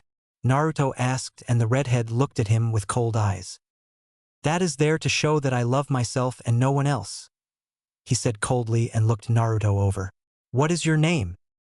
Uzumaki Naruto of Sparta and Jinchuriki for the Kyuubi no Kitsune, Naruto said, making the redhead's eyes widen. Why, you're one too? He asked, stunned. Yeah. Now tell me your name, or should I just call you Love? Naruto asked with a chuckle. I am Sabaku no Gaara and Jinchuriki for the Ichibi no Shikaku, Gaara said, and Naruto looked at his eyes. You don't get much sleep, do you? He asked, and Gaara shook his head. No. I don't get any sleep at all because if I fall asleep the Shikaku will eat my soul and take over my body. It sounds to me that you have a pretty lousy seal, Naruto said and smiled. I think I can have it fixed for you if you want. Really? Will I be able to sleep? Gaara asked, dumbfounded, and Naruto nodded. Why are you doing this for me? He asked while eyeing Naruto suspiciously. Because we're the same, Naruto said. And I just want to show you that you're not alone in this world. Thank you. So, can you fix the seal? Gaara asked. Yeah, I just need to find Jiraiya, he's a seal master. Go to the Hokage's office and wait for me there. If you want to, then you can probably join Konoha and help us in the invasion, Naruto said, making Gaara's eyes widen. You know? Yeah. So, how's it gonna be? Join us? Naruto asked lazily. Okay, I'll join you. But can my brother and sister join you too? Gaara asked. Sure. And I'll even adopt you into the Spartan clan. You're not that strong in close combat, are you? Naruto asked, and Gaara shook his head. No. But I can learn. he said, making Naruto smile. Good. And since you have fast healing like me, the training is going to be fast. But it's going to hurt, Naruto said. It doesn't matter. Well, I should be off to the Hokage's tower. Bring me the Seal Master and I'll tell you everything you need to know. And with that, Gaara left for the tower and Naruto left for the onsens to find Jiraiya. When Gaara had been waiting in the tower for 15 minutes, Naruto showed up with Jiraiya, who started blabbering about incomplete seals and amateur work and other incoherent things. He did a few seals and slammed his hand into Gaara, who passed out. Then the Hokage sent for Temari and Kankuro. When they arrived at the Hokage's tower, they were met with an interesting sight. Gaara sleeping in a chair. How can he be asleep? Asked a shocked Temari. Oh, we fixed his seal. There will be no more talking from his demon. And I have showed him that he's not alone in the world. Something you should have done a long time ago, Naruto said in a cold tone, making the two siblings shudder. And now I'm going to adopt him into my clan. He wanted me to let you two join too. What? We can't just leave the sand like that, Temari said, and Naruto chuckled. You can join or you can die during the invasion. Konoha is stronger than Suna and you know it, he said, and the siblings went wide-eyed. How do you know about that? Temari asked. We have our sources. Now if you wish to join the Spartan clan, you'll have to abandon your old fighting styles and use the Spartan fighting style. And that is? Asked Kankuro. Shield, sword and spear, Naruto said simply. Close combat only. Except when you throw the spear, of course. If Gaara's joining, then I'm joining, Temari said, looking at Gaara with concern in her eyes. Yeah, I'm joining too. Dad has been acting really strange lately, Kankuro said, and Gaara woke up. He smells like snakes, Gaara said while rubbing the sleep out of his eyes. Our father never smells like snakes, he said, and Sarutobi's eyes widened. Orochimaru, he whispered. What was that? Naruto asked. I think the Kazekage is dead, Sarutobi said, making the three Sand siblings wide-eyed. How so? Temari asked. Because there are only two people in this world that smells like snakes, and one of them is a Konohinin. The other is Orochimaru, Sarutobi said, shocking the four in the room. So, you mean that Dad's? Yes, there is a very high possibility that he is dead, Sarutobi said, and Naruto spoke up. Then he will be at the final exam, won't he? He said, and Sarutobi nodded. Yes, and that's probably when the invasion's going to happen. Okay, then I'll go and show these three their new home, and then I'll talk to Jiraiya, Naruto said, and started walking towards the door. About what? Sarutobi asked. About staying close to you during the exam. There's no doubt that you're one of Orochimaru's targets, Naruto said, and walked out the door with the Sand siblings following closely. Another week passed by and Naruto had figured out how to retrieve a thrown spear, chakra strings. He made sure to teach this to Zabuza. Naruto had also learned that his elemental affinity was wind and had started mixing wind chakra into his Rasen notate. I'm not sure, but I think that's how you say spiraling shield. And his sword and spear making said weapons and shield about 100% more deadly than they already were. Haku had also come back so she could give Kurenai and Hinata their tests. The test was simple. It was the same test Naruto gave Zabuza. Draw blood. Both passed after 30 minutes of very hard work. Right now Naruto was in his office with Zabuza standing in front of him. Zabuza, it has come to our attention that the Sound and Sand are going to invade Konoha, so I need you to recruit the rest of the 7 swordsmen, Naruto said with a serious face. I don't think I can get them all. Kisame is in some kind of organization and Raiga has his own little shithole of a village. The others are still loyal to that piece of shit Mizukage, Zabuza said and put his hand on his chin. But I think I can convince Kisame to join since he loves Spartans. But Raiga will not budge. Very well then. You will go and recruit Kisame and any warrior who's strong enough to last against him, Naruto said and stood up. You have 2 weeks. And be sure to wear your battle armor, he said, and with that Zabuza nodded and left the office. 1 more week passed and Naruto and Temari had gotten a lot closer, much to the dissatisfaction of her brother Kankuro. and she had agreed to marry him when she passed Haku's test, which was not easy. She had to fight an whole ANBU squadron. She won though. After one more week of perfecting the weapon techniques he had invented and perfecting his use of chakra strings. Now it was time for him to watch the final round of the Chunin exams. Naruto and the Sandaime had made sure that the civilians were evacuated before the exam so that they would be ready when the invasion started. Instead they had Yukai-charged KBs that posed as civilians. Sorry Godric Gryff. I had to borrow that too. The San siblings were given the orders to act normal, meaning that Temari and Kankuro were supposed to act scared of Gaara, who was supposed to act like a homicidal psychopath. When the matches started, it was Niji versus Taka. Taka was the new addition to Team 7. He was about 5 foot tall with brown shoulder-length hair and green eyes. The match was pretty even. Taka was a taijutsu user who was pretty much on par with Niji, but he didn't use chakra to enhance his strikes, so the battle ended with a win for Taka since Niji suffered from chakra exhaustion. Then came the fight between Sasuke and Gaara. Sarutobi-sensei, the Uchiha brat isn't here yet, said Jiraiya, who was acting as protection. Well then, the rules are simple. He must be disqualified, said Sarutobi-ns. The Kazekage spoke up. Hokage Dano, is that really wise? A lot of people have come here just to see this match, the Kazekage said, and Sarutobi sighed. Kazekage Dano, like I said, the rules are simple. No man should get special treatment like that. He will be disqualified, Sarutobi said, knowing that the audience were all Kage Bunshins. But Hokage Dano Kazekage started but was cut off. He will be disqualified and that's final, Sarutobi said with a stern voice. Damn it, not only do I not get to see Sasuke-kun fight, I have to fight Jiraiya as well when I'm fighting Sarutobi, Orochimaru thought, and at that moment a smoke bomb went off in the Hokage's booth. The invasion had begun. Konoha. A group of 50 Otonins were running down one of the many streets in Konoha looking for at least one civilian but found no one. Where the hell is everybody? One of them asked as they ran around. I have no idea, another one shouted. After another minute of running around, they came to a steel wall in the middle of the road. What the hell is this? Asked one of the Otonins while scratching his head. I don't know, but it's blocking our path, the leader of the group said and started running towards it. Let's just jump over it, he said, and the group jumped. Big mistake.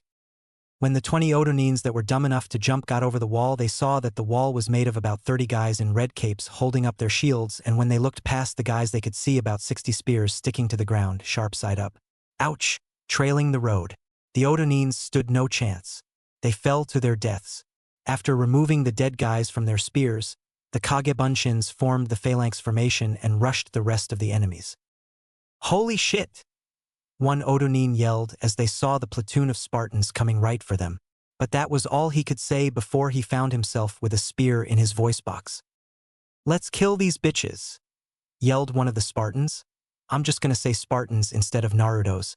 It sounds much cooler, as he sliced an Otonin's throat. No prisoners, one yelled and was answered with a HOH. No mercy, yelled another and was also answered with another HOH. It was a bloodbath. Limbs were lying everywhere decorating the street. It was beautiful. Meanwhile, Irika was escorting the academy students to the monument with Naruto's Kage Bunshins forming a shield around them, slaughtering the enemies that were dumb enough to come close. Naruto and Ai-chan is so cool, exclaimed Konohamaru from inside the impenetrable Spartan wall, with the other students just nodding in awe, and Irika just smiled proudly. Same time, stadium. Naruto was plowing through the enemies. He speared one enemy in the throat and slammed his Rasen no Tate into another while removing the spear. He then did a double kill when his spear went through his enemy's gut and into the chest of another. Seeing he didn't have enough time to withdraw the spear, he let go of it and unsheathed his sword. Where the hell is Zabuza? He thought as he chopped off an enemy's leg and proceeded to another, lopping off his head. Other side of Konoha. Anko was not in a good mood. First she had to go through about 50 Otonins to get her orders. And then, when she had got her orders, she had to go through another 50 Otonins and more just kept coming, outnumbering her. Nope, not in a good mood. She was panting heavily. She had a kunai in her left shoulder and right thigh. One enemy was just about to attack when a spear pierced his neck. All of a sudden, 50 or so red blurs charged in and slaughtered the Otonines, leaving no one alive. Anko was, to say the least, impressed with the boy for managing to utilize such teamwork and skill. Wait a minute, she thought and looked him over. Blonde hair, blue eyes and whisker marks. It's the QB vessel. He's pretty hot, she thought with a perverted blush. Konoha's gates. Zabuza was standing on the wall looking over the carnage and destruction with a man with blue skin and a spear strapped to his back. Wow, what a mess, the blue man said. Kinda makes me want to leave it the way it is. And Zabuza chuckled. If you leave it like this, there's no way Naruto's gonna let you join the Spartans, Zabuza said, making Kisame frown. Ah chucks, now do you really think the spear can do much damage? The blue man asked. Yes, Naruto committed the wave massacre with a spear like that and a bunch of Kage Bunshins, Zabuza said, simply, making the blue man's eyes widen. Well, let's go then, he exclaimed and charged for the enemies with Zabuza still standing there shaking his head. Hyperactive, was the only thing he said before jumping down and jamming his spear into a Sunanin. Stadium. Gaara was crushing every Suna and Otonin that crossed his path. He didn't leave anyone alive. He saw 3 Sunanins charging a pink-haired girl who just stood petrified. Of course, being the man he is, Gaara didn't really give a damn about her, but he remembered what Naruto had said. A Spartan never leaves his kin to die, even if he hates their guts. But she wasn't Spartan. But she was a Konohanin, and Spartans are Konohanins. Kin? Yes. So Gaara let his sense of duty take over and used his sand to encase the Sunanins and crush them, leaving him open for a kunai to the shoulder. Arg! He grunted and removed the kunai. Oh, you're dead! He shouted and performed some hand seals. Ryusa Bakuryu, Desert Avalanche. He yelled and a huge wave of sand engulfed the enemies and the Konohanins. Gaara sensed the allies and pulled them all up before slamming his hands into the sand, yelling, Sabaku Tai So, Desert Requiem, crushing every enemy that was under the sand. When he was finished, he felt a hand on his shoulder and turned around. There stood Naruto. Don't you think you kinda overdid it a little? Naruto asked, looking around. You left no one for me, he said with a pout. Tough luck. Besides, you have your Kage Bunshins running around slaying every enemy they see, Gaara said, making Naruto chuckle. Hehe. Yeah, maybe you're right, he said and turned to his Bunshins in the stadium. Okay guys, we head to the monument, he shouted, making the clones raise a simultaneous eyebrow. Why? Asked one clone. Guard duty, exclaimed Naruto with a smile, making the clones groan. Now move out, he yelled, and the clones started heading for the monument to guard the civilians. The counter-attack starts now, he mumbled and sliced off a Otonin's head. Roof of the stadium. Orochimaru was in a tight spot. Jiraiya and Sarutobi had stopped his coffins from rising. Now he was alone against a Sannin and a Hokage without any help except a barrier blocking others from coming in. Jiraiya just landed a kick in his gut while Sarutobi smacked him in the head with Enma. Sounds strange, doesn't it? He took the monkey and smacked him in the head. Haha. This was not a good day for Orochimaru. He lost his secret weapon. The Kyuubi brat was decimating his forces. He had to fight both Jiraiya and Sarutobi, and they stopped him from summoning the 3 other Hokages. Not a good day. Meanwhile, another part of Konoha. Guy and Kakashi were killing enemy after enemy, but now they were outnumbered. 100 Jounins against 2. Then came the rescue from above. A blue man dressed in a black robe, Akatsuki robe without the clouds, came down from the sky and started stabbing the enemies with a spear. When he had decimated pretty much half the enemies, he jumped back and gave Kakashi and Guy a thumbs up. Kisame to the rescue. Fear my long rod of death, he shouted and held up his spear, making everybody in the vicinity sweat drop. Dude, is it just me, or did that just sound wrong? Kakashi asked, and Guy shook his head. No, it's not just you, my eternal rival. That man really did sound very unyouthful, Guy said in a very low tone before he, Kakashi and Kisame charged the enemies.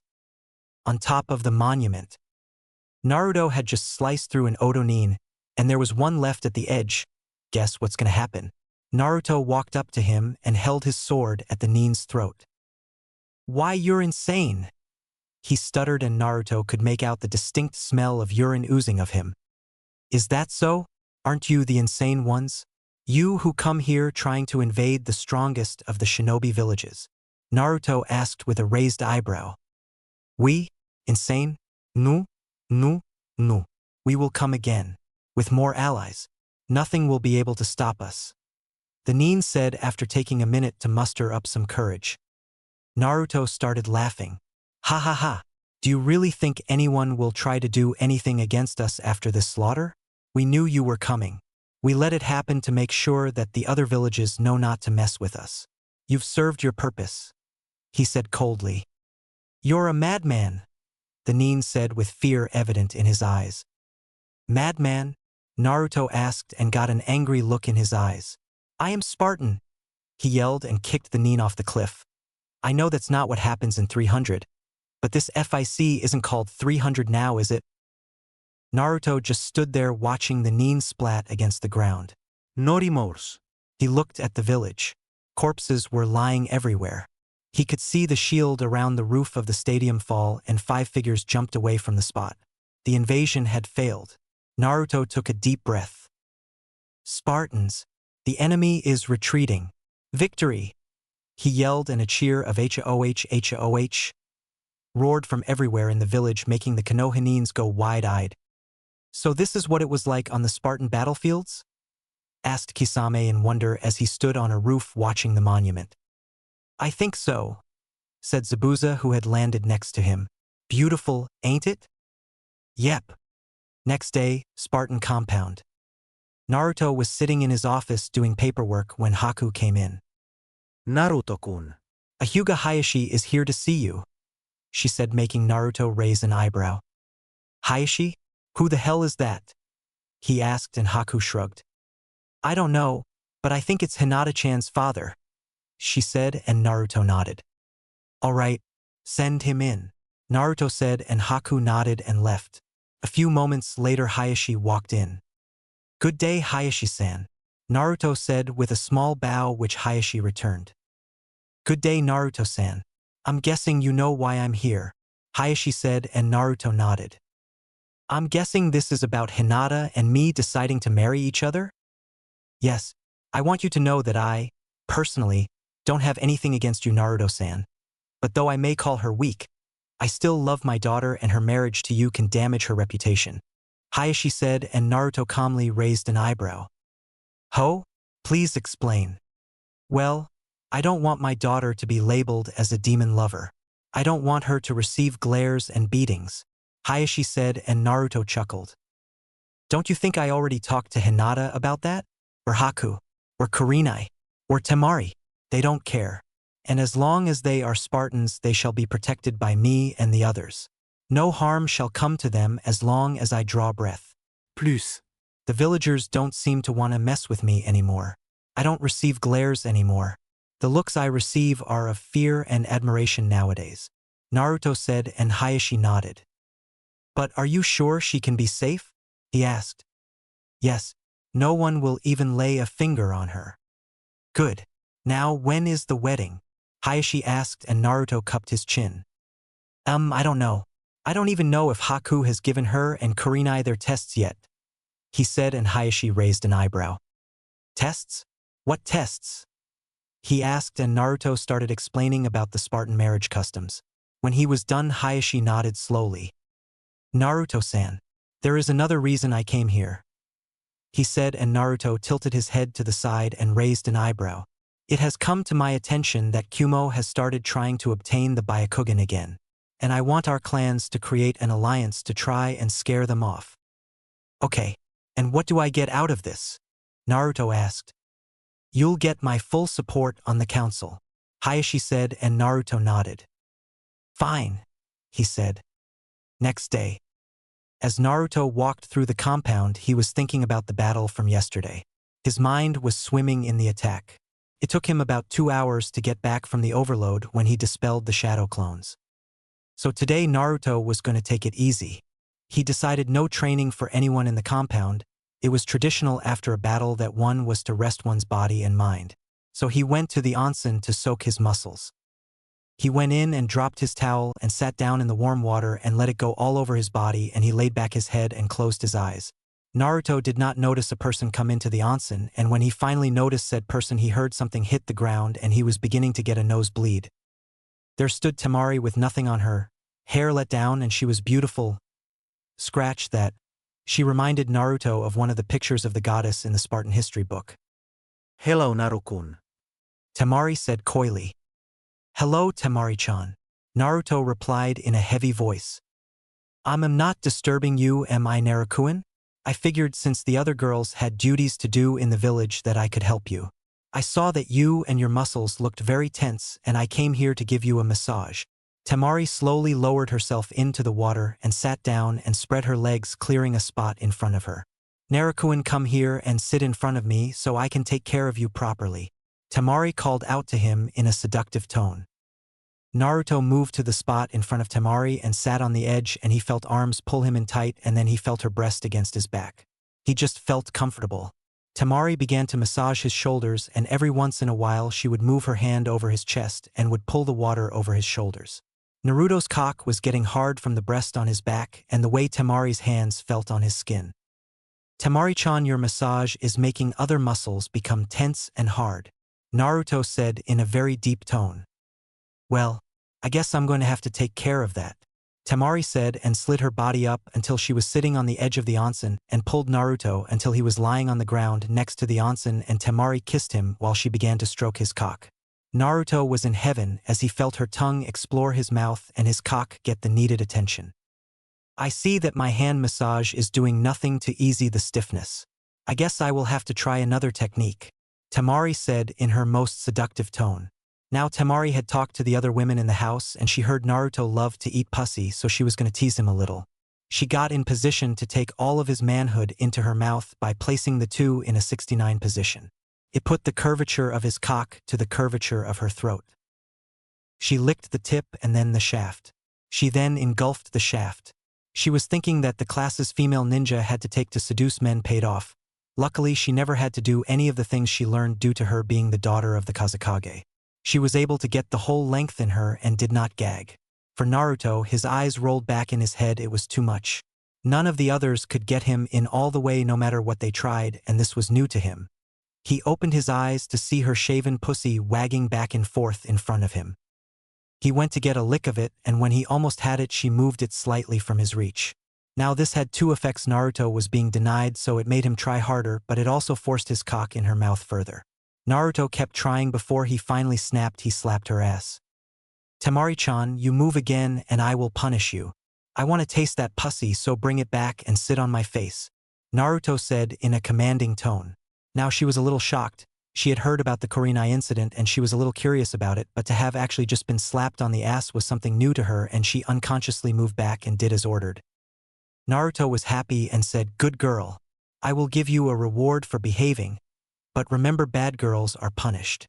Naruto then stuck his tongue out and began to lick her pussy, which was very wet, and Naruto filed this away for future use that she got turned on when he slapped her ass.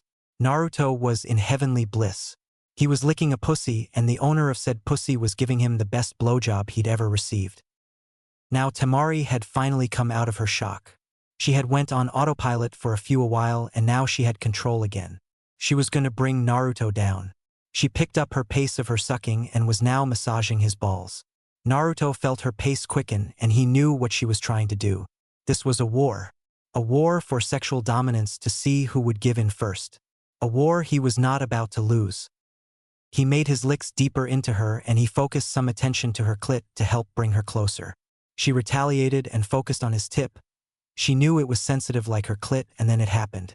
Naruto took his last trump card from his bag. He would either win or lose with the next move. He took his hand and fingered her wet pussy, getting his 2 fingers soaked in her juices, and then he placed them at the entrance to her ass. Then he pushed in slowly while using his other hand to finger her pussy, and his tongue was on her clit, sucking it and licking it. Temari's eyes went wide as she felt the new sensation, and she was at a loss. She could try and stimulate his prostate, but she was not that accurate with medical techniques, so she knew this battle was lost and decided to at least enjoy the sensation. Soon she was moaning on his cock as she was getting closer to her orgasm. Little did she know that her muffled moans increased the pleasure he was feeling and was close to his orgasm as well. Temari had just a second to pull off and shout that she was coming, and she swallowed his cock, and as his face was flooded with her juices he lost it and shouted to her that he was going to blow, and she could not help but swallow as he shot his load in her mouth. The two stayed in the position for a few minutes, Temari cleaning Naruto's cock and Naruto cleaning her pussy. "You almost had me there for a second, Temari-chan," Naruto said, panting. No. "I had already given up and given into the pleasures that you were giving me." Temari panted back to him. "However, Narukuin, I was a bad girl. I fought you. Do I need punished?" Temari asked in a schoolgirl voice.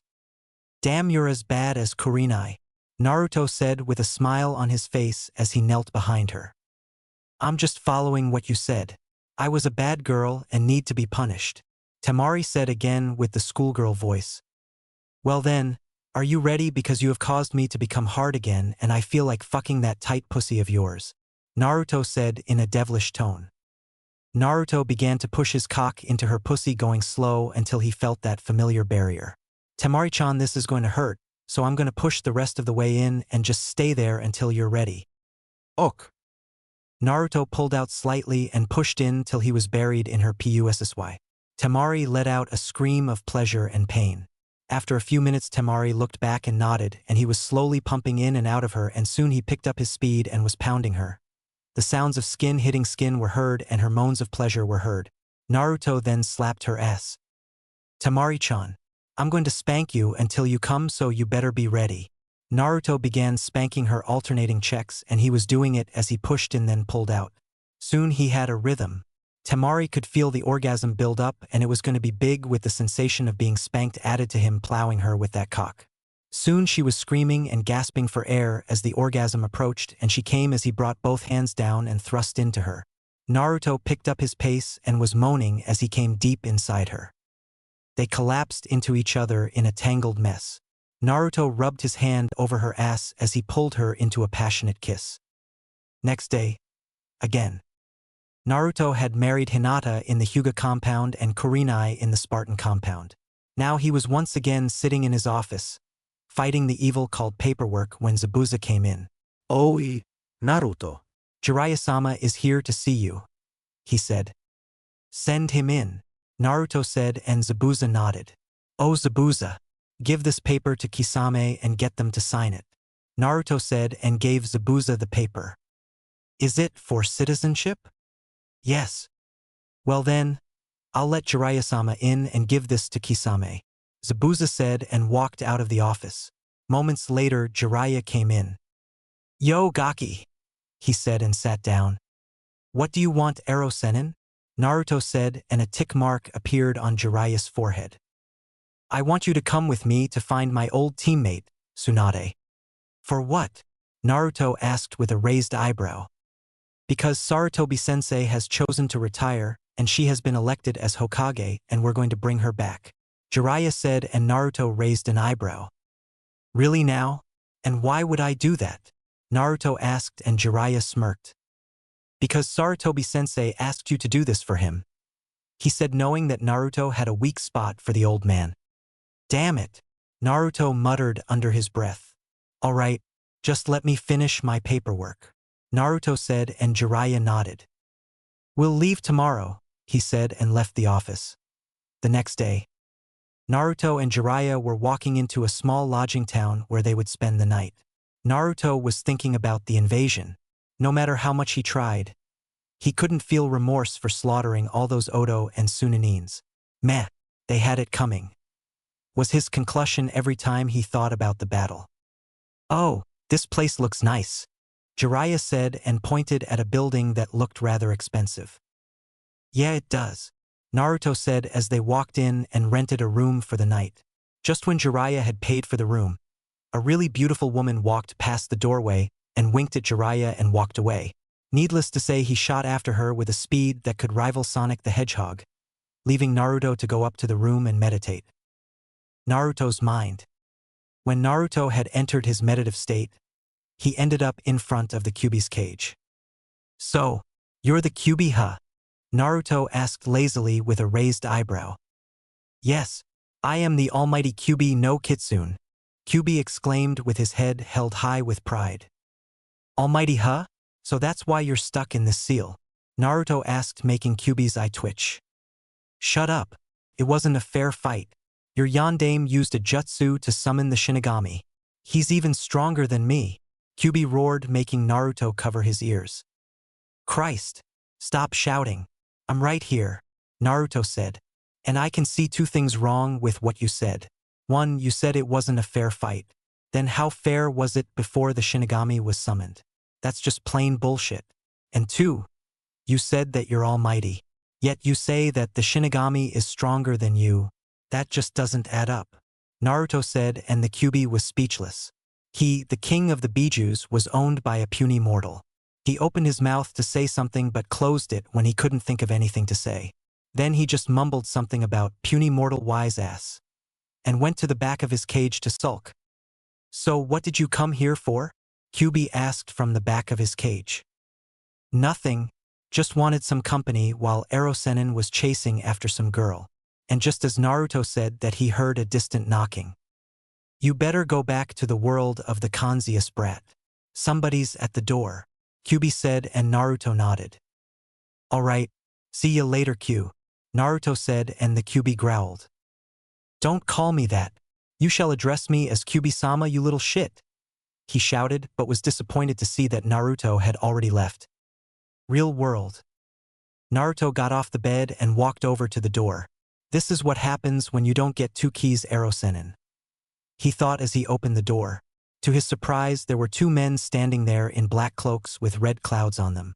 One of them had an orange mask and the other one had a pair of red eyes with 3 tomos in each and a striking resemblance to Sasuke. Uchiha Itachi, Naruto said calmly. What might bring you here? Naruto-kun. You will come with us, Itachi said simply, and Naruto unsheathed his sword. How about… No, Naruto asked with that annoying calm. He was pissing Itachi off. He was the only one who was allowed to be that calm. We won't take no for an answer, the man in the mask said, making Naruto turn to face him.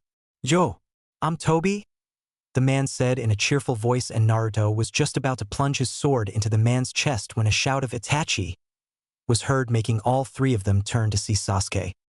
Oh, Itachi-san. He looks like you, Toby exclaimed and turned to Itachi.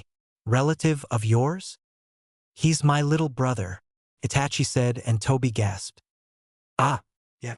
I can see the resemblance, he exclaimed, and Sasuke charged up a Chidori. Itachi, I've hated you, detested you, Eve. survived, he yelled and attacked Itachi, who merely grabbed his wrist and rammed the Chidori into the wall. I'm not paying for that, Naruto said before charging at Toby, barely missing cutting his head off. Whoa, that was close, Toby said and ducked under another swing while Itachi was mentally torturing Sasuke. At that moment Jiraiya showed up. Ninpu, Gamaguchi Shibari no Jutsu, he shouted and slammed his palms into the ground, and immediately, the walls, floor and ceiling were covered in some kind of messy red goo. I have summoned the stomach of a rock frog. There is no way you two can get out of here now, he said, and started pressing the walls together in an attempt to crush the two. It didn't work. Itachi used his Amaterasu and blasted a hole in the wall, and both of them ran as fast as their legs could take them. I'm not paying for that hole either, Naruto said simply and resheathed his sword, making Jiraiya nod. You're right. Let's get out of here before they force us to pay, he said, and got up, but a shout of dynamic entry and a kick to the face knocked him back down. The rest of the way is just like the anime. So is Tsunade's return. I'm lazy, okay? Naruto was feeling excellent right now. He had the respect of the villagers, the Sand siblings, and Kisame has learned how to wield a spear and shield and had learned basic Spartan battle formations. He had even paid off Tsunade's gambling debts, which earned him a bone-crushing hug from our Busta Blonde. He and Temari got married the day after they came back, and Gaara and Kankuro played the brother parts by saying things like, "Listen, you're my friend and all, but hurt my sister and I'll kill you," and other various death threats. Naruto was sitting in his backyard resting after a good workout when Gaara come out of the house. "Hey dude, what's up?" Naruto asked. "Nothing much. Jiraiya-sama was here and told me to tell you to go to the Hokage's tower," Gaara said simply and walked back into the house while Naruto shunshined to the Tsunade's office. "Yo!" he said as he appeared in a poof of smoke to see Shikamaru, Chuji, Kiba and Niji standing in front of Tsunade. "What's up?" "Naruto, Uchiha Sasuke has left the village," Tsunade said, making Naruto raise an eyebrow. What for?" he asked, and Shikamaru spoke up. "He has left to join Orochimaru and Odogekure," he said. "And I take it the 5 of us are going to bring him back?" Naruto asked, and Tsunade nodded. "Yes, bring him back alive, but if that isn't possible then you have permission to kill him. We can't let Orochimaru have the Sharingan no matter what," she said. "All right then, who's the team leader?" Naruto asked, and Shikamaru raised his hand. "I am, and we move out now," he said, and with that they all nodded and left the office. 10 minutes later they were on pursuit at full speed. When they caught up they saw 4 Otonins sitting around a sealed barrel. "Okay guys, this is the plan.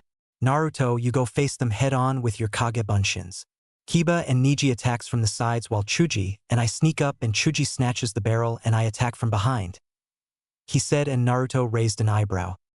"Simple as that?" he asked, and Shikamaru nodded. "Simple as that," he said simply. "All right, let's do this then," Naruto said, and proceeded to unseal his spear and shield and created 30 Bunshins who formed a rectangular phalanx formation. "Let's kill these bitches," he said, and the Bunshins nodded and charged in, while Kiba and Niji attacked from the sides. Jirubu attacked Naruto by running straight into the wall of steel. "Get him!" one clone said, and ducked behind his shield as the clones behind the front line stabbed their spears forward, causing Jirubu to jump back and activate his curse seal level 1. While this was happening, Kiba attacked Sakan and Yukon, while Niji attacked Kidumeru and Chuji stole the barrel containing Sasuke, and Shikamaru engaged Tayuya. The fights didn't last long as Chuji called out that he had gotten the barrel, but as he was about to jump away someone came and kicked him in the face and stole the barrel from him. "Kei Kimimaro," Jirubu exclaimed as he saw the guy. "You guys are late," Kimimaro said calmly and turned away. "The only reason I don't kill you now is because I need you to hold this trash off until I can get Sasuke-sama to Orochimaru-sama," he said, and jumped away. "Naruto, follow him," Chuji said, and jumped in front of Naruto. "I'll take care of this fat ass," he said, and Naruto and his clones nodded and jumped after Kimimaro. The fights are the same as in the anime except Naruto's. As Naruto and his clones landed in a clearing, they could see Kimimaro stand beside a smoking barrel. "Give Sasuke back," Naruto yelled. "This is your one chance to comply and leave," he said as he drew closer. "Never. I'll never disobey Orochimaru-sama's orders and let trash like you leave with his prized container," Kimimaro said, and extended 2 bone spike from his palms. "I'll deal with you before I go," he said, and charged. He tried to stab Naruto in the throat, but it was blocked by Naruto's shield and countered with a slash for the legs, which he dodged and jumped away.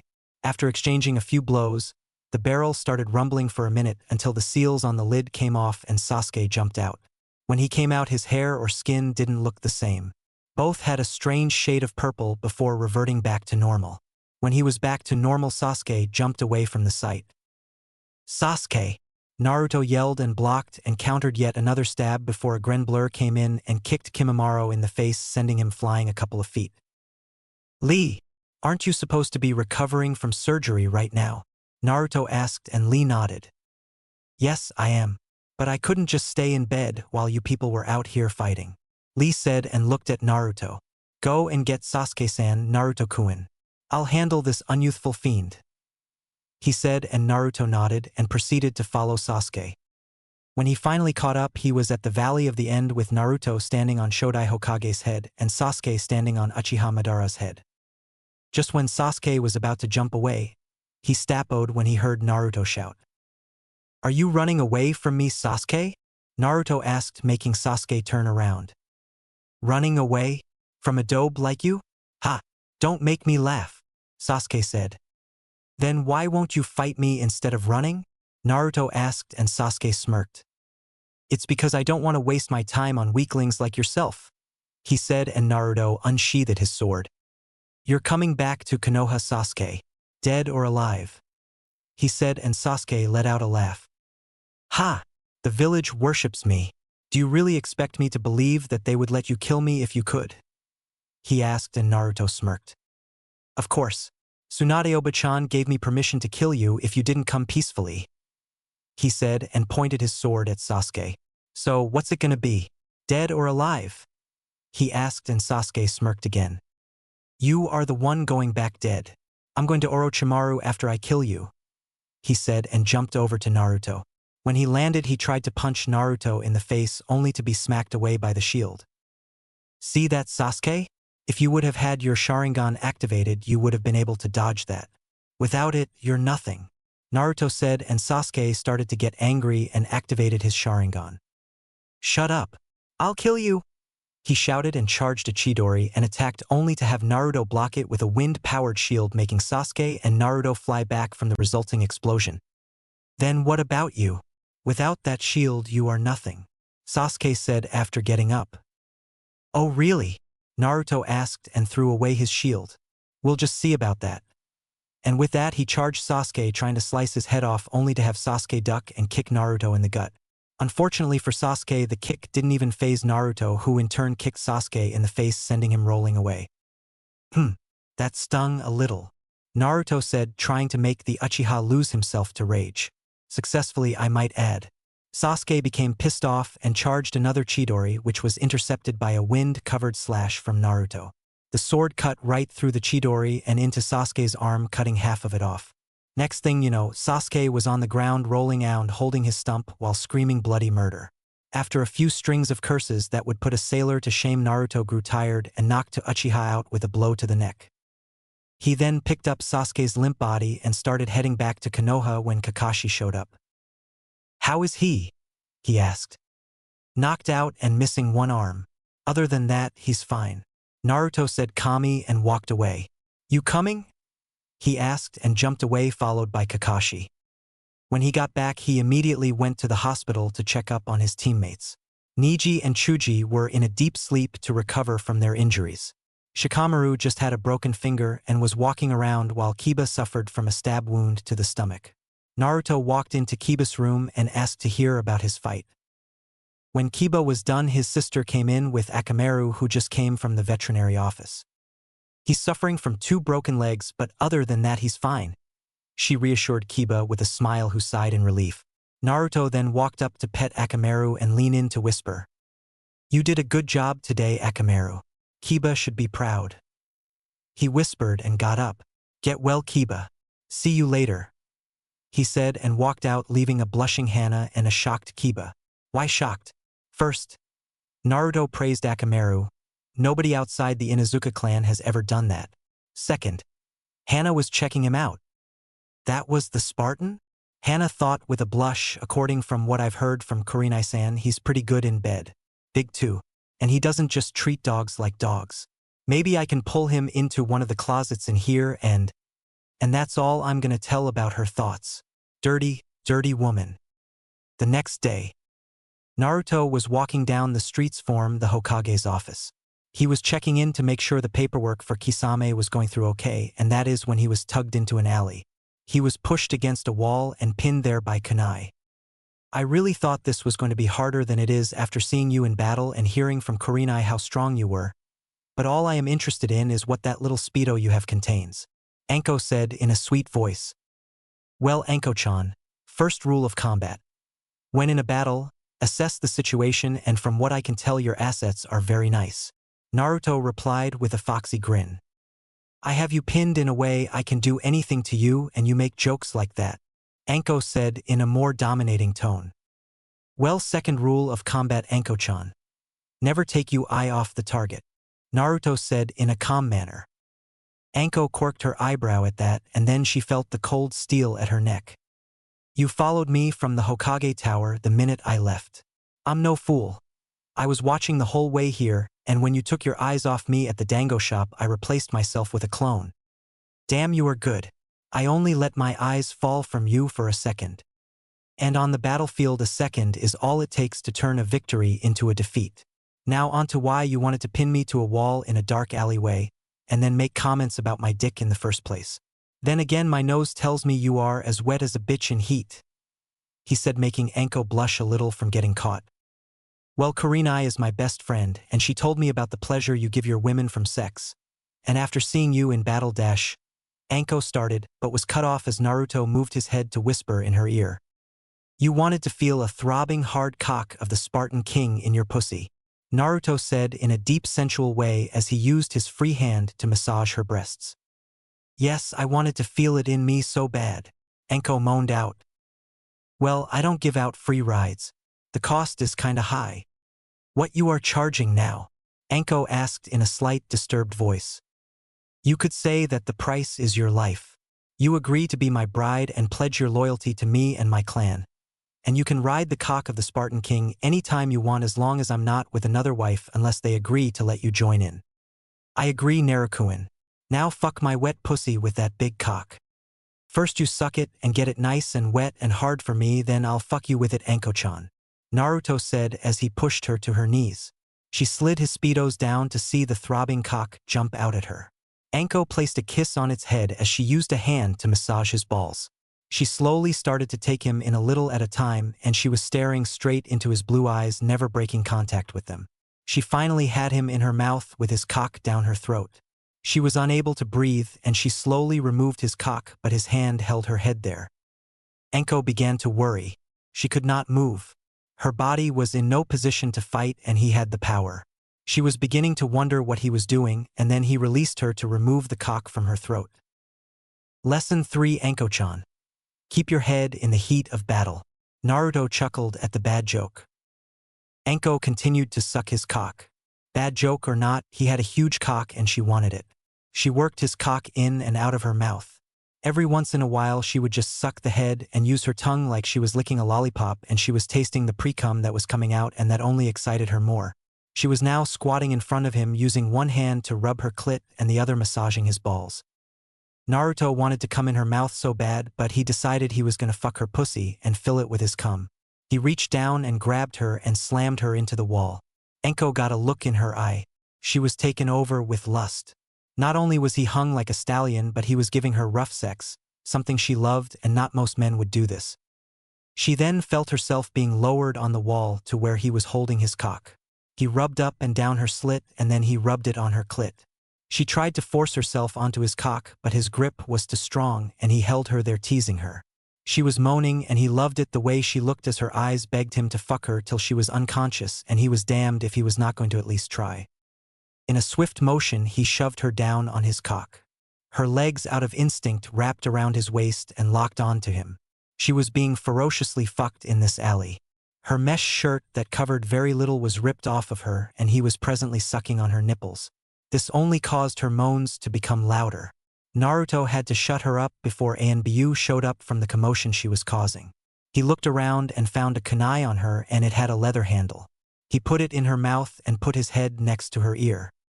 Bite down on this. If you scream out again, I will punish you if we are caught, and it will hurt. My mind may seem innocent, but I have a very sadistic side. Only remove it if I wish to kiss you. Moan if you understand. Anko moaned out very loud. For once she was excited, fearful, and more turned on in her entire life. This man was the whole package in her book. Naruto continued to fuck her, and she was not running out of energy, so he was going to show her when he wanted to fuck someone they were going to learn a lesson. He made a clone and had him gather everything up, and they both shoeshined back to the compound with Naruto still fucking Anko. Once he made it to the bedroom, he took the kunai from her mouth and kissed her on the lips. You can scream now, but I would watch the amount you are doing because you are about to be gang-banged by me, Naruto said, and made the seals for his signature move and created 50 clones. Anko's eyes went wide and she began to kiss him. I love you. I love you, she kept repeating. Soon Naruto was reaching his limits and Anko had already had multiple orgasms to this point. She was surprised he lasted this long. Anko, I'm gonna come in your tight pussy. With those panted breaths, he shot a load that filled her up and he stayed there for a minute and pulled out. He reached down and with his finger scooped up some of their juices and stuck his finger to her mouth. Suck them, he said. She did not have to be told twice. She wanted to taste him earlier and he wouldn't let her. Naruto moved aside and let his clones move in. The first one fucked her pussy for a few seconds, then lay down next to her and she was picked up and put on top of him. Another one guided his cock into her ass, then she was fucked in her pussy, and one stood in front of her to suck while two grabbed her hands and had her stroke them while they each took a breast. She was taking on 5 cocks at a time and the real Naruto smiled. See you in a few hours, Anko-chan. They will each disperse once you've made them come. He left with a mischievous grin on his face. This should teach her to try and jump me. His thoughts were interrupted by Kurenai. If that was Anko that you just took in there and left with those clone, I feel obligated to tell you that you may have created a sex monster. Kurenai said with a grin. Naruto leaned over, kissed her, and then made 10 more clones who took Kurenai off to her bed. Like I told Anko, they will each disperse after you satisfy them. Naruto then looked up to see Haku, Hinata, and Temari standing in front of him. Naruto created 40 more clones and looked at the girls. You all heard me, they disperse after you make them come, and they're gonna fuck you all in every hole. Naruto assigned each girl 10 clones and then the last 10 he told to get dressed and go to the office and finish the paperwork. He was going to the onsen to rest. The next day, Naruto was back at his compound after visiting his friends, but his mind was in another world altogether. What was that smell? It seemed so odd, but at the same time so much better? Naruto thought to himself, trying to figure out what it was. Damn it! He shouted to himself. I should have known. It's the same smell the girls give off when I make love to them. But it was stronger and it was coming from Hana? It wasn't there when I arrived and then she came in and I smelled it and it got stronger when I was petting Akamaru. I wonder if she likes me, Naruto thought. Naruto walked through the house looking for Anko and Kurenai. He found them both in the backyard meditating. Good afternoon, ladies, Naruto said. Ohayo, Naru-kun. Kurenai and Anko said. I need to ask a question. I met a woman yesterday and I know very little about her. I thought maybe you two know her. Her name is Hana Inuzuka. She is Kiba's older sister, Naruto said. The two girls giggled like schoolgirls. Okay. I'll take that as a yes to the question of do you know her? Yes, Naruto-kun. We know her. She is a close friend to both Anko and I, Kurenai said with a giggle. Yes, Naruto-kun. She was very interested in you, especially how you keep all of your women satisfied. We simple told her it's the other way around, it's us women trying to keep you satisfied, Anko said. Well, before I go make a fool of myself and ask her out, does she seem like she wants to join our family? Well, yes, she did, Naruto-kun, but I think you need a crash course on Inuzuka clan rituals, Kurenai said. You see, Naruto, they are different than a normal clan. In order to date the member, you must first go to the alpha and speak to them. If they deem you worth, then you may ask the person out. Now, if she does go out and I know you will have sex, it's hard to resist you, but if you starting having sex, you must show her you are the alpha or she will lose respect due to the first time is the show of dominance. After that is all done and you each approve, then lick her neck and if she nods, bite it.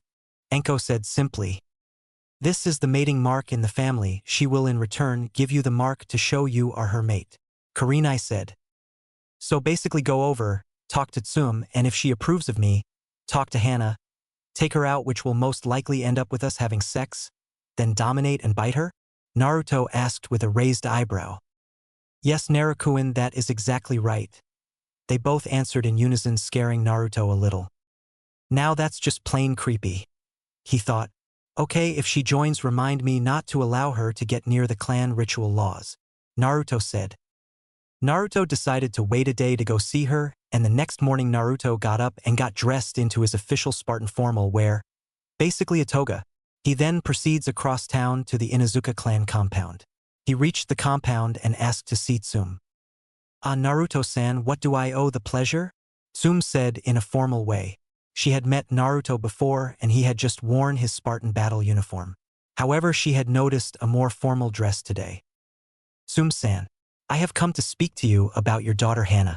I would like to take her out to see if she would want to join my family, Naruto said. Well, this is a great honor. I don't mean any disrespect in what I am going to ask. But did the fox heighten your senses? Sum asked. Yes, I do have keen senses. Well then you smelled my daughter's arousal yesterday.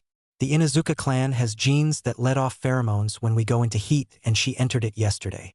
Sum said. Well, that explains why I could smell it so clearly, but it does not explain why it doubled when I neared her to tell Akamaru he did a good job on the mission. Naruto said. Well, Naruto, I didn't have any doubts about you, but what you just said reaffirmed my beliefs. Hardly anyone outside the clan except a select few would praise a companion for good work. Sum said. Well, he is part of the reason we won and Kiba came back alive, so it's fitting he gets a pat on the back. Head, Naruto said with a smile. The two laughed at the joke. Well, Naruto, you have my permission to go after my daughter and she is in her room. But if you go in there you will only have one chance you fail, and she will have nothing to do with you. However, if what is said in the onsen about you is true, then I'll have a new son-in-law and a very happy daughter. Sum said with a wicked grin on her face, making Naruto narrow his eyes. Damn wives. It's strange that I decided to only marry gossipers. They must be punished, he thought with a perverted grin. Sum walked forward to show Naruto where Hana was and knocked on the door. Hana, you have a visitor, Sum yelled. Okay, just tell them to come in, Hana yelled back. It's all yours, Naruto, Sum said with that wicked grin still on her face while walking away. Naruto walks into the room to see Hana standing at her dresser with her back turned. Hello, Hana-chan, Naruto said, causing Hana to snap her head around so fast that Naruto was afraid that she would suffer from whiplash. Nana Naruto-kun. What are you doing here? Hana asked while blushing. Well, I couldn't stop thinking about you and I went to talk to Anko and Kurinai. They told me I should come see you about joining our family. I'll tell you your mother already approves was all Naruto could say before he was tackled to the floor. Yes. I'll join your family as long as you promise to fuck me now. I am in heat and need it bad, Hana said. Naruto, remembering what he was told by the girls about dominance, quickly reversed the roles, pinning Hana under him. Well, it would seem I've found me a beautiful bitch in heat needing some special attention, Naruto said in that deep voice. From what I've heard, you know exactly what to do with a bitch in heat and I can't wait for it. So you have proven your dominance, now get the fuck out of those clothes and give me that cock, Hana demanded with a low voice. They both started ripping their clothes off and soon they were standing together nude and Naruto was looking over Hana's body while Hana's eyes were fixed on his very hard cock. Damn, Kurinai said you were big, but hell, no wonder you have to have so many wives, Hana said, wide-eyed, making Naruto grin. Naruto pulled Hana into a kiss and as they broke away he put a little pressure on her shoulders. She knew what he wanted and was happy to oblige. Hana got on her knees and stroked the cock a few times with her hand. Then she traced her fingernail on the underside of his cock and she watched it jump a little. She heard a growl come from Naruto and she knew he had enough of the teasing, so she quickly went to work on sucking. She licked the head and then around the crown and then she started to take him inch by inch, swirling her tongue around it. She felt the tip hit the back of her throat and she readjusted her head so she could swallow him.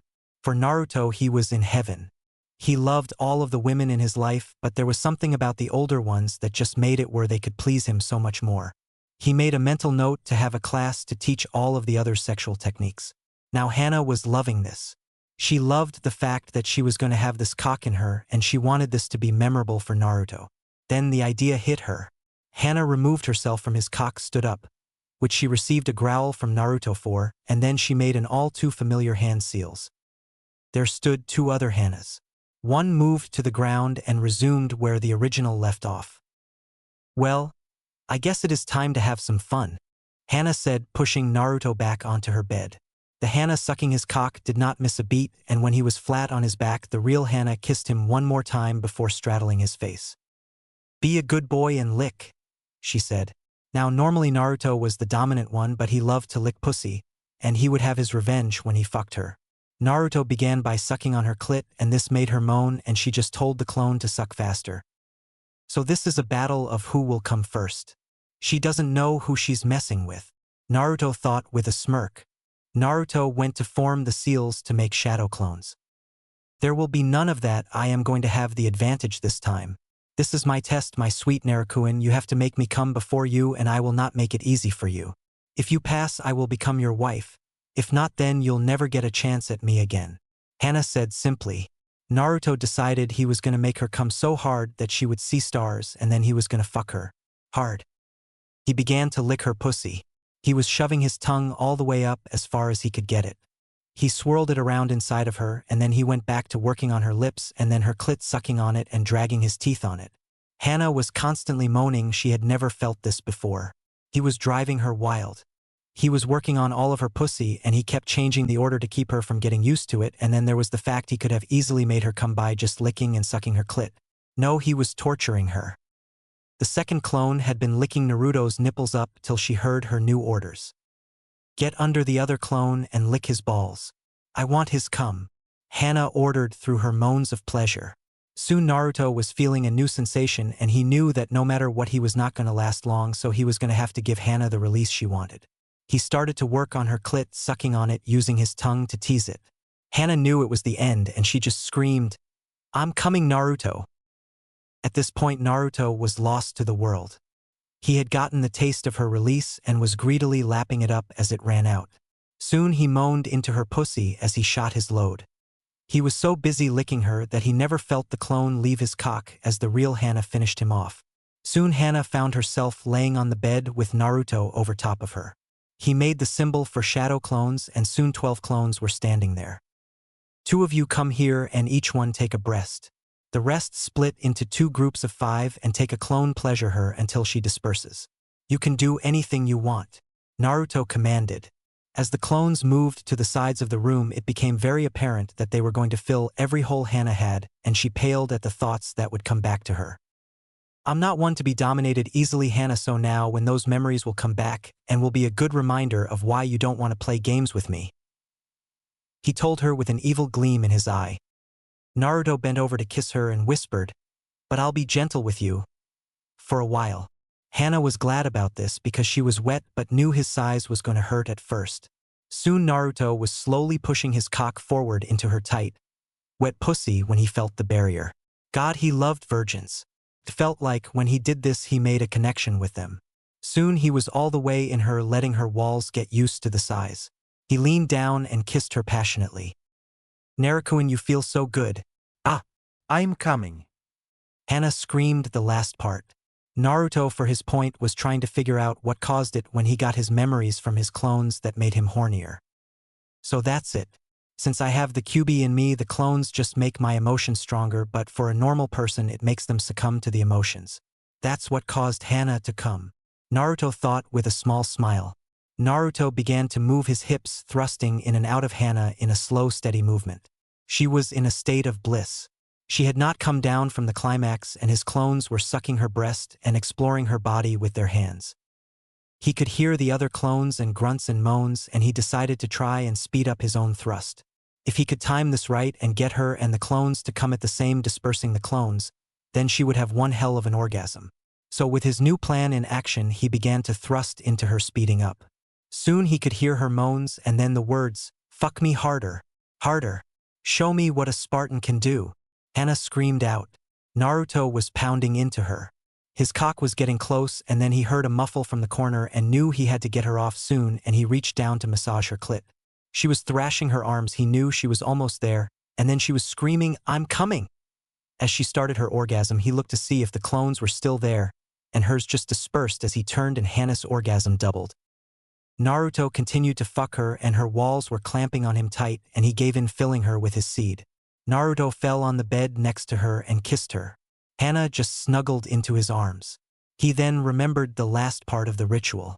He leaned over and licked her neck. She nodded, and he bit down. His teeth pierced the skin and blood was drawn. Naruto licked the spot and kissed it. Soon Hana was doing the same thing. Now they both had marks on their necks to prove they were mates. I'm yours forever, Naruto. Hana said as she drifted off to a blissful sleep. Naruto laid there thinking about this new information and what he could make his wives feel with the use of shadow clones. He added that to the things to talk to them about.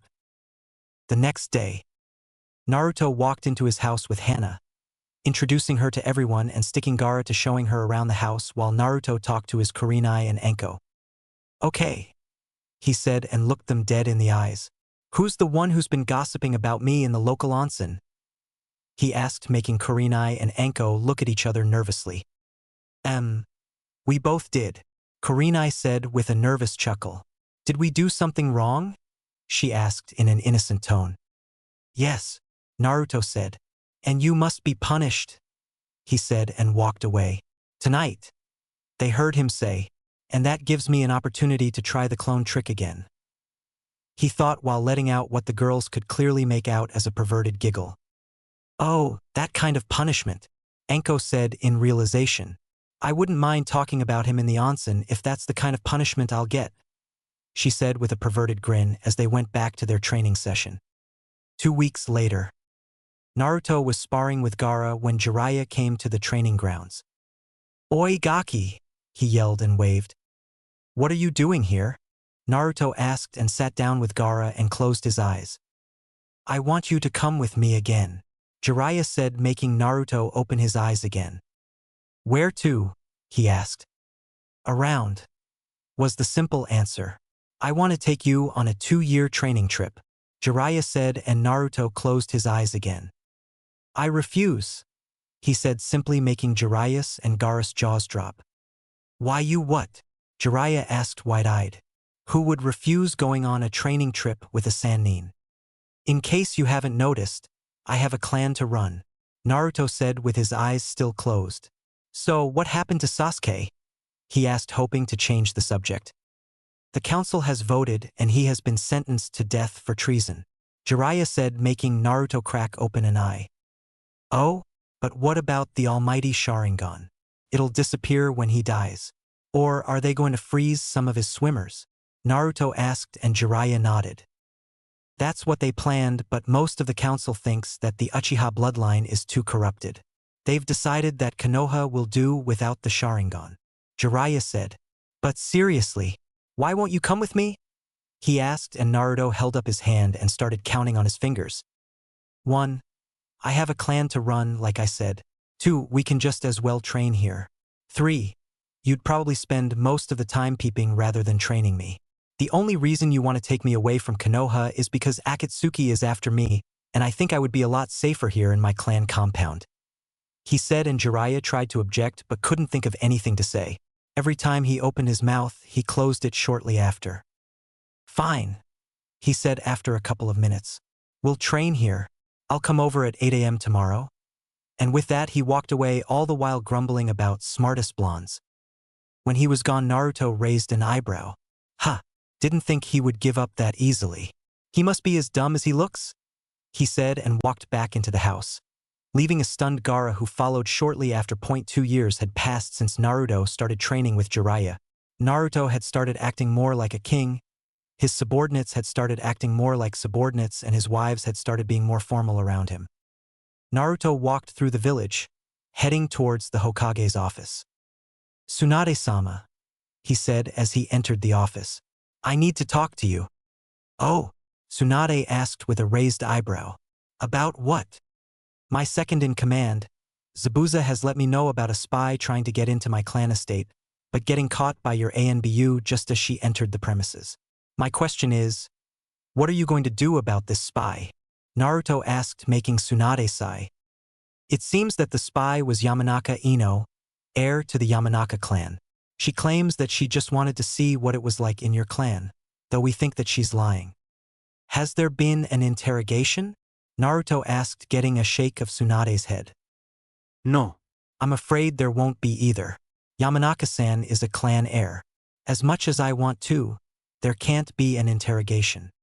"But she was caught on my property, right?" Naruto asked, making Tsunade's eyes widen. "Of course. You don't have to obey Konoha laws. Only Spartan laws." "Exactly. We don't give a damn about your clans. Any intruders must be interrogated and prosecuted," Naruto said as he left the office. "Just so you know." 10 minutes later, Yamanaka Inoichi opened the door after a knock was heard. Outside stood Momochi Zabuza, general and second in command of Sparta, and Hoshigaki Kisame, captain of Sparta. Yamanaka-san, Zabuza said with a nod and took out a scroll before reading it out loud. Because of the intrusion on Spartan property committed by your daughter Yamanaka Ino, she is to be taken to the king and interrogated. Please, Yamanaka-san, you'd be wise to give us your daughter. We'll use force if we have to. I knew it was going to happen. What's going to happen to her? Inoichi asked calmly. I just told you. She will be taken to the king and interrogated. If she is found guilty, she will be put on trial. All according to Spartan Law 15, paragraph 6. And what if I don't let you take her? Inoichi asked as Ino just walked out into the hallway. What's going on, Dad? She asked and turned wide-eyed when she saw the Spartans. If you do not let us take your daughter with us, we'll take her by force and probably declare a war against the Yamanaka clan, and trust me, you would not win. Take me? Where? Ino asked. Dad, what's going on? She asked as Inoichi moved out of the way with a sigh. Please come peacefully, Yamanaka-san, Zabuza said as he walked inside and grabbed Ino's arm. Otherwise, we'll probably cut off a leg or two, Kisame said with a grin and fingered his sword. Please go with them, Ino, Inoichi said. Nothing will come from resisting. But why? Ino asked as Zabuza tied her hands before pulling her with him. What did I do? You were caught sneaking into Spartan property, Kisame said calmly. But the case was dismissed. There was no trial, Ino shouted hysterically, making the people around them turn in their direction.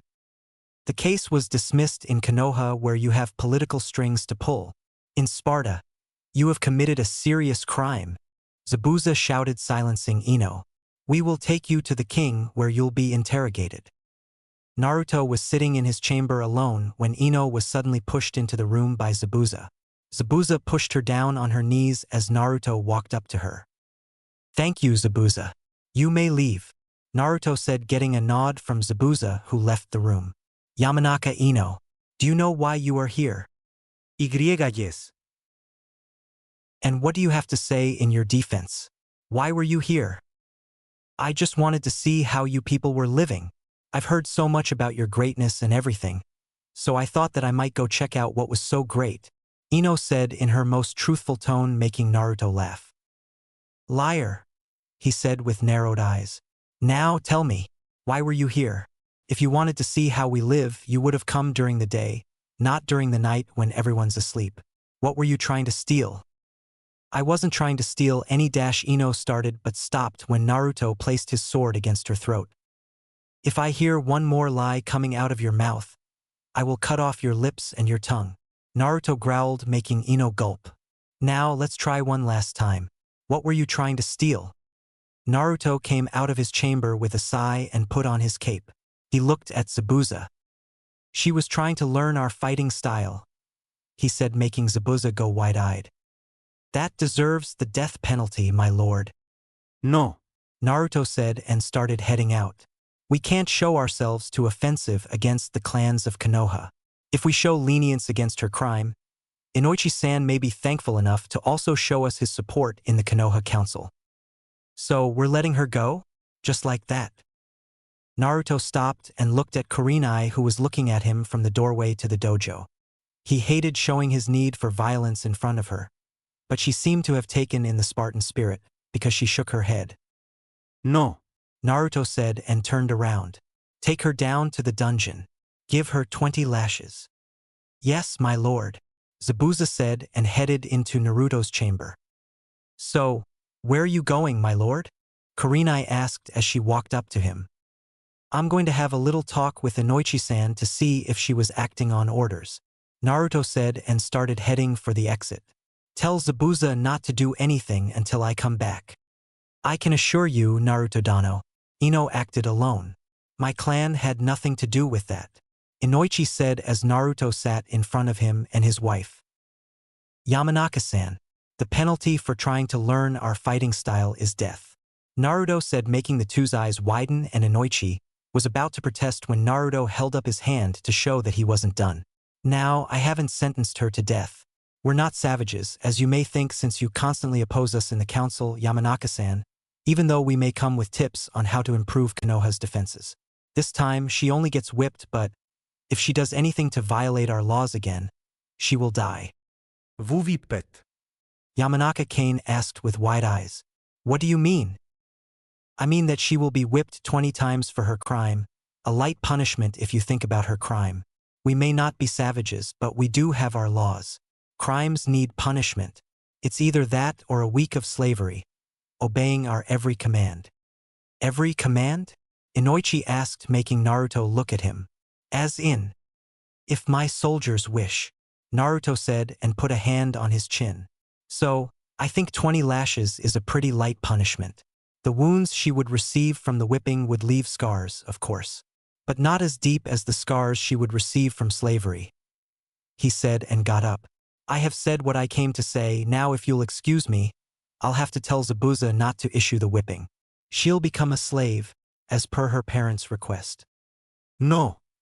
Inoichi shouted and sighed. I never thought I'd ever say this, but whip her instead. Smart choice. When Naruto returned to his estate, he found Tsunade waiting in the dining room with Hana. Is something the matter? He asked as he sat down.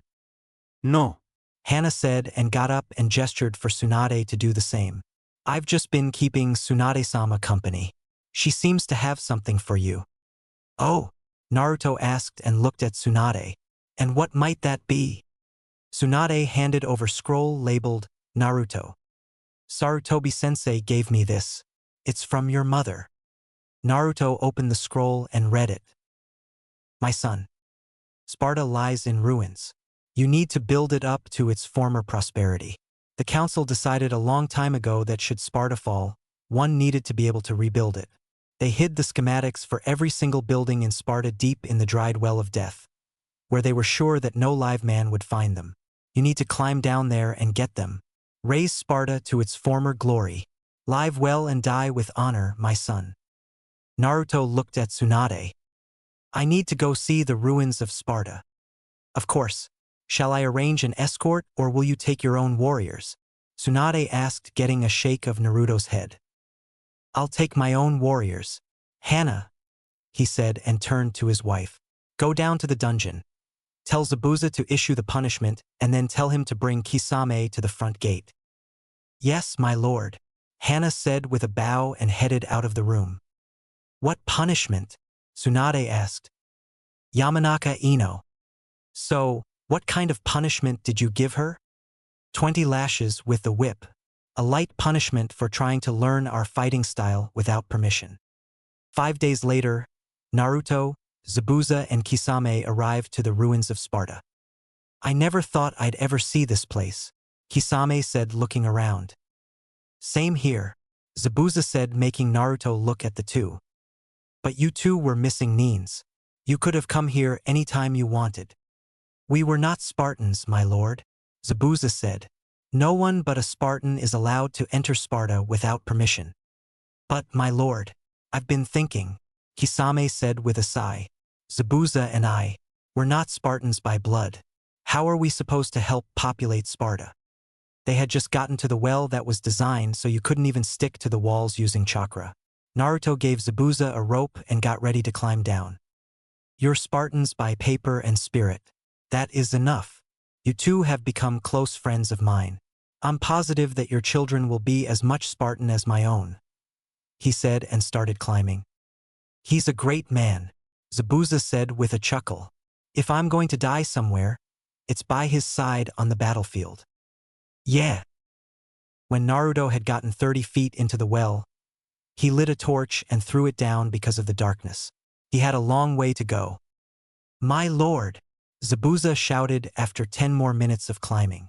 How deep is this well, anyway? Deep, came Naruto's simple response. Naruto had gotten 1,000 feet down into the well when he found some kind of hatch in the wall. He opened it and took out several blueprints on the different buildings of Sparta. The council hall, the king's hall, stores, and other buildings. He took all the papers and put them in the bag that he used to have the rope in and pulled the rope twice. He found them, Zabuza said and started pulling the rope. Let's reel him in. You want to do what? Tsunade asked as Naruto had called a council meeting 5 days later. I want to buy the land surrounding my land. I estimate that I need to buy about 193 square miles of land to rebuild my beloved Sparta. I have the blueprints, someone who can build for me without trying to steal the plans, and now I only need the permission to buy enough land to build. But, Tsunade said, that area is outside of Konoha. If you want to buy, you need to talk to the Fire Country daimyo. Then that's what I'll do. I'm sorry to have taken up your time, Naruto said and left the council room. Naruto sent a letter to the Fire daimyo where he told about how he was the last Spartan who was trying to rebuild his city. The daimyo was so delighted to hear that there was a Spartan left that he had to come see for himself. I'm honored that you would come all this way to see me face to face, Daimyo, Naruto said sitting in his chamber with the daimyo in front of him. Can I get you anything to drink? No, thank you, the daimyo said with a smile. So you need to rebuild Sparta, huh? So what's stopping you? I need to buy land, Naruto said, making the daimyo smile. Oh? And how much do you need to buy? As much land as it takes to rebuild Sparta.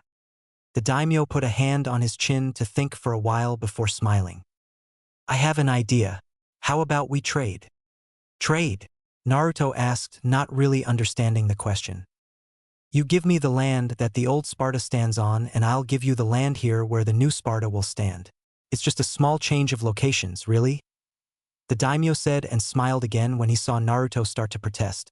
You have my solemn word that there will be no analyzing the building structures or anything like that. If I can get it on papers, you have a deal, Naruto said and shook the daimyo's hand. Now, during your stay here, you will get anything you want, except my wives. Well, I could use some dinner before my journey home. Then dinner you shall have, Naruto said with a smile and ordered one of his newly acquired servants to tell the kitchen to start making dinner. The next day, the daimyo left Konoha with a signed contract saying that Naruto now owned the 193 square miles of land that was connected to the north of Konoha, the same amount of land that the Spartans used to own. Naruto immediately called for Tazuna, who brought his whole building crew and a lot of trustworthy outside help to start the building. According to his estimates, if they worked 12 hours a day, they'd have everything ready in a couple of months. 1 month later, Zabuza and Kisame came into Naruto's chamber. Zabuza walked up to him. My lord, Kisame just reported seeing a group of slavers setting up camp on our land, he said, making Naruto sigh. We really need to get the city walls up as soon as possible. Hinata, he said, turning to the woman sitting next to him. Tell Tazuna to focus everything on building the walls. Hi, Hinata said and got up before leaving the room. Zabuza and Kisame, you're coming with me. Naruto headed to the north where he indeed found a camp of slavers. Well, hello, Mr. Speedo, the slave handler said with a grin as he saw Naruto's clothes, but changed his attitude when he saw that the blonde was wielding a spear and a sword. He also noticed the 2 war-hardened escorts wielding the same weapons. See anyone you're interested in? Has anyone been touched? Naruto asked, getting a shake of the man's head. No. I sell my slaves clean, why? Naruto looked at the man. I want all your slaves, he said, gesturing for the 30 slaves in the camp, making the man smile a greedy smile. Well, that's going to be expensive, man. Are you sure you have enough money? I didn't say that I wanted to buy them. I said that I want your slaves. It's either giving me the slaves peacefully or die for trespassing on Spartan property. Spartan property? The man asked. He had heard the name Sparta somewhere before. When he remembered where he heard it, his eyes widened. Why, you guys are Spartans? Zabuza grabbed his collar and growled. Listen, asshole. This man isn't just a Spartan. He is Naruto, the king of Sparta. But the Spartans don't live here. We do now, Naruto said with a cold smile. We've changed locations. Now, handing over the slaves or death. It's your choice. Take them, the man said with wide eyes as Zabuza let him go. Show your face on Spartan property again, and I will have your head, Naruto said and gestured for the slaves to follow him. All right, Zabuza shouted and clapped his hands together. All slaves, Head towards clean clothes and a hot meal that way, he shouted and pointed towards Konoha. All slavers, get the fuck away from here. Luckily, Tazuna and his crew had finished building the King's Hall, the Council Hall and 20 simple houses, so the slaves had somewhere to live. They were given clothes and food to get started. Then, when the shops were constructed, they were given enough funds to take command of certain shops and ship in supplies. This way, the economics were secured, since most ninjas came to the newly trained blacksmiths to have weapons made. Kurenai, Haku, and Hana announced that they were pregnant, each with a month's interval. Jiraiya trained Naruto physically and helped him improve his chakra control and strategic skills. All three of the women gave birth to healthy and strong boys. Naruto could hardly wait until they were old enough to be trained. Kurenai's boy, the Crown Prince Leonidas, after the famous king, had blonde hair and ruby-red eyes. He seemed to like Naruto's weapons and always tried to touch them whenever he sat down to clean them. Haku's boy, Hisagi, had black hair and blue eyes. He was very refined, though he enjoyed trying to play with Naruto's weapons just as much as Leonidas. Hana's boy, Nabu, had blonde hair and blue eyes, just like Naruto. He also had the same red marks on his cheeks that all Inuzukas had. He was playful and cared more for his mother than Naruto.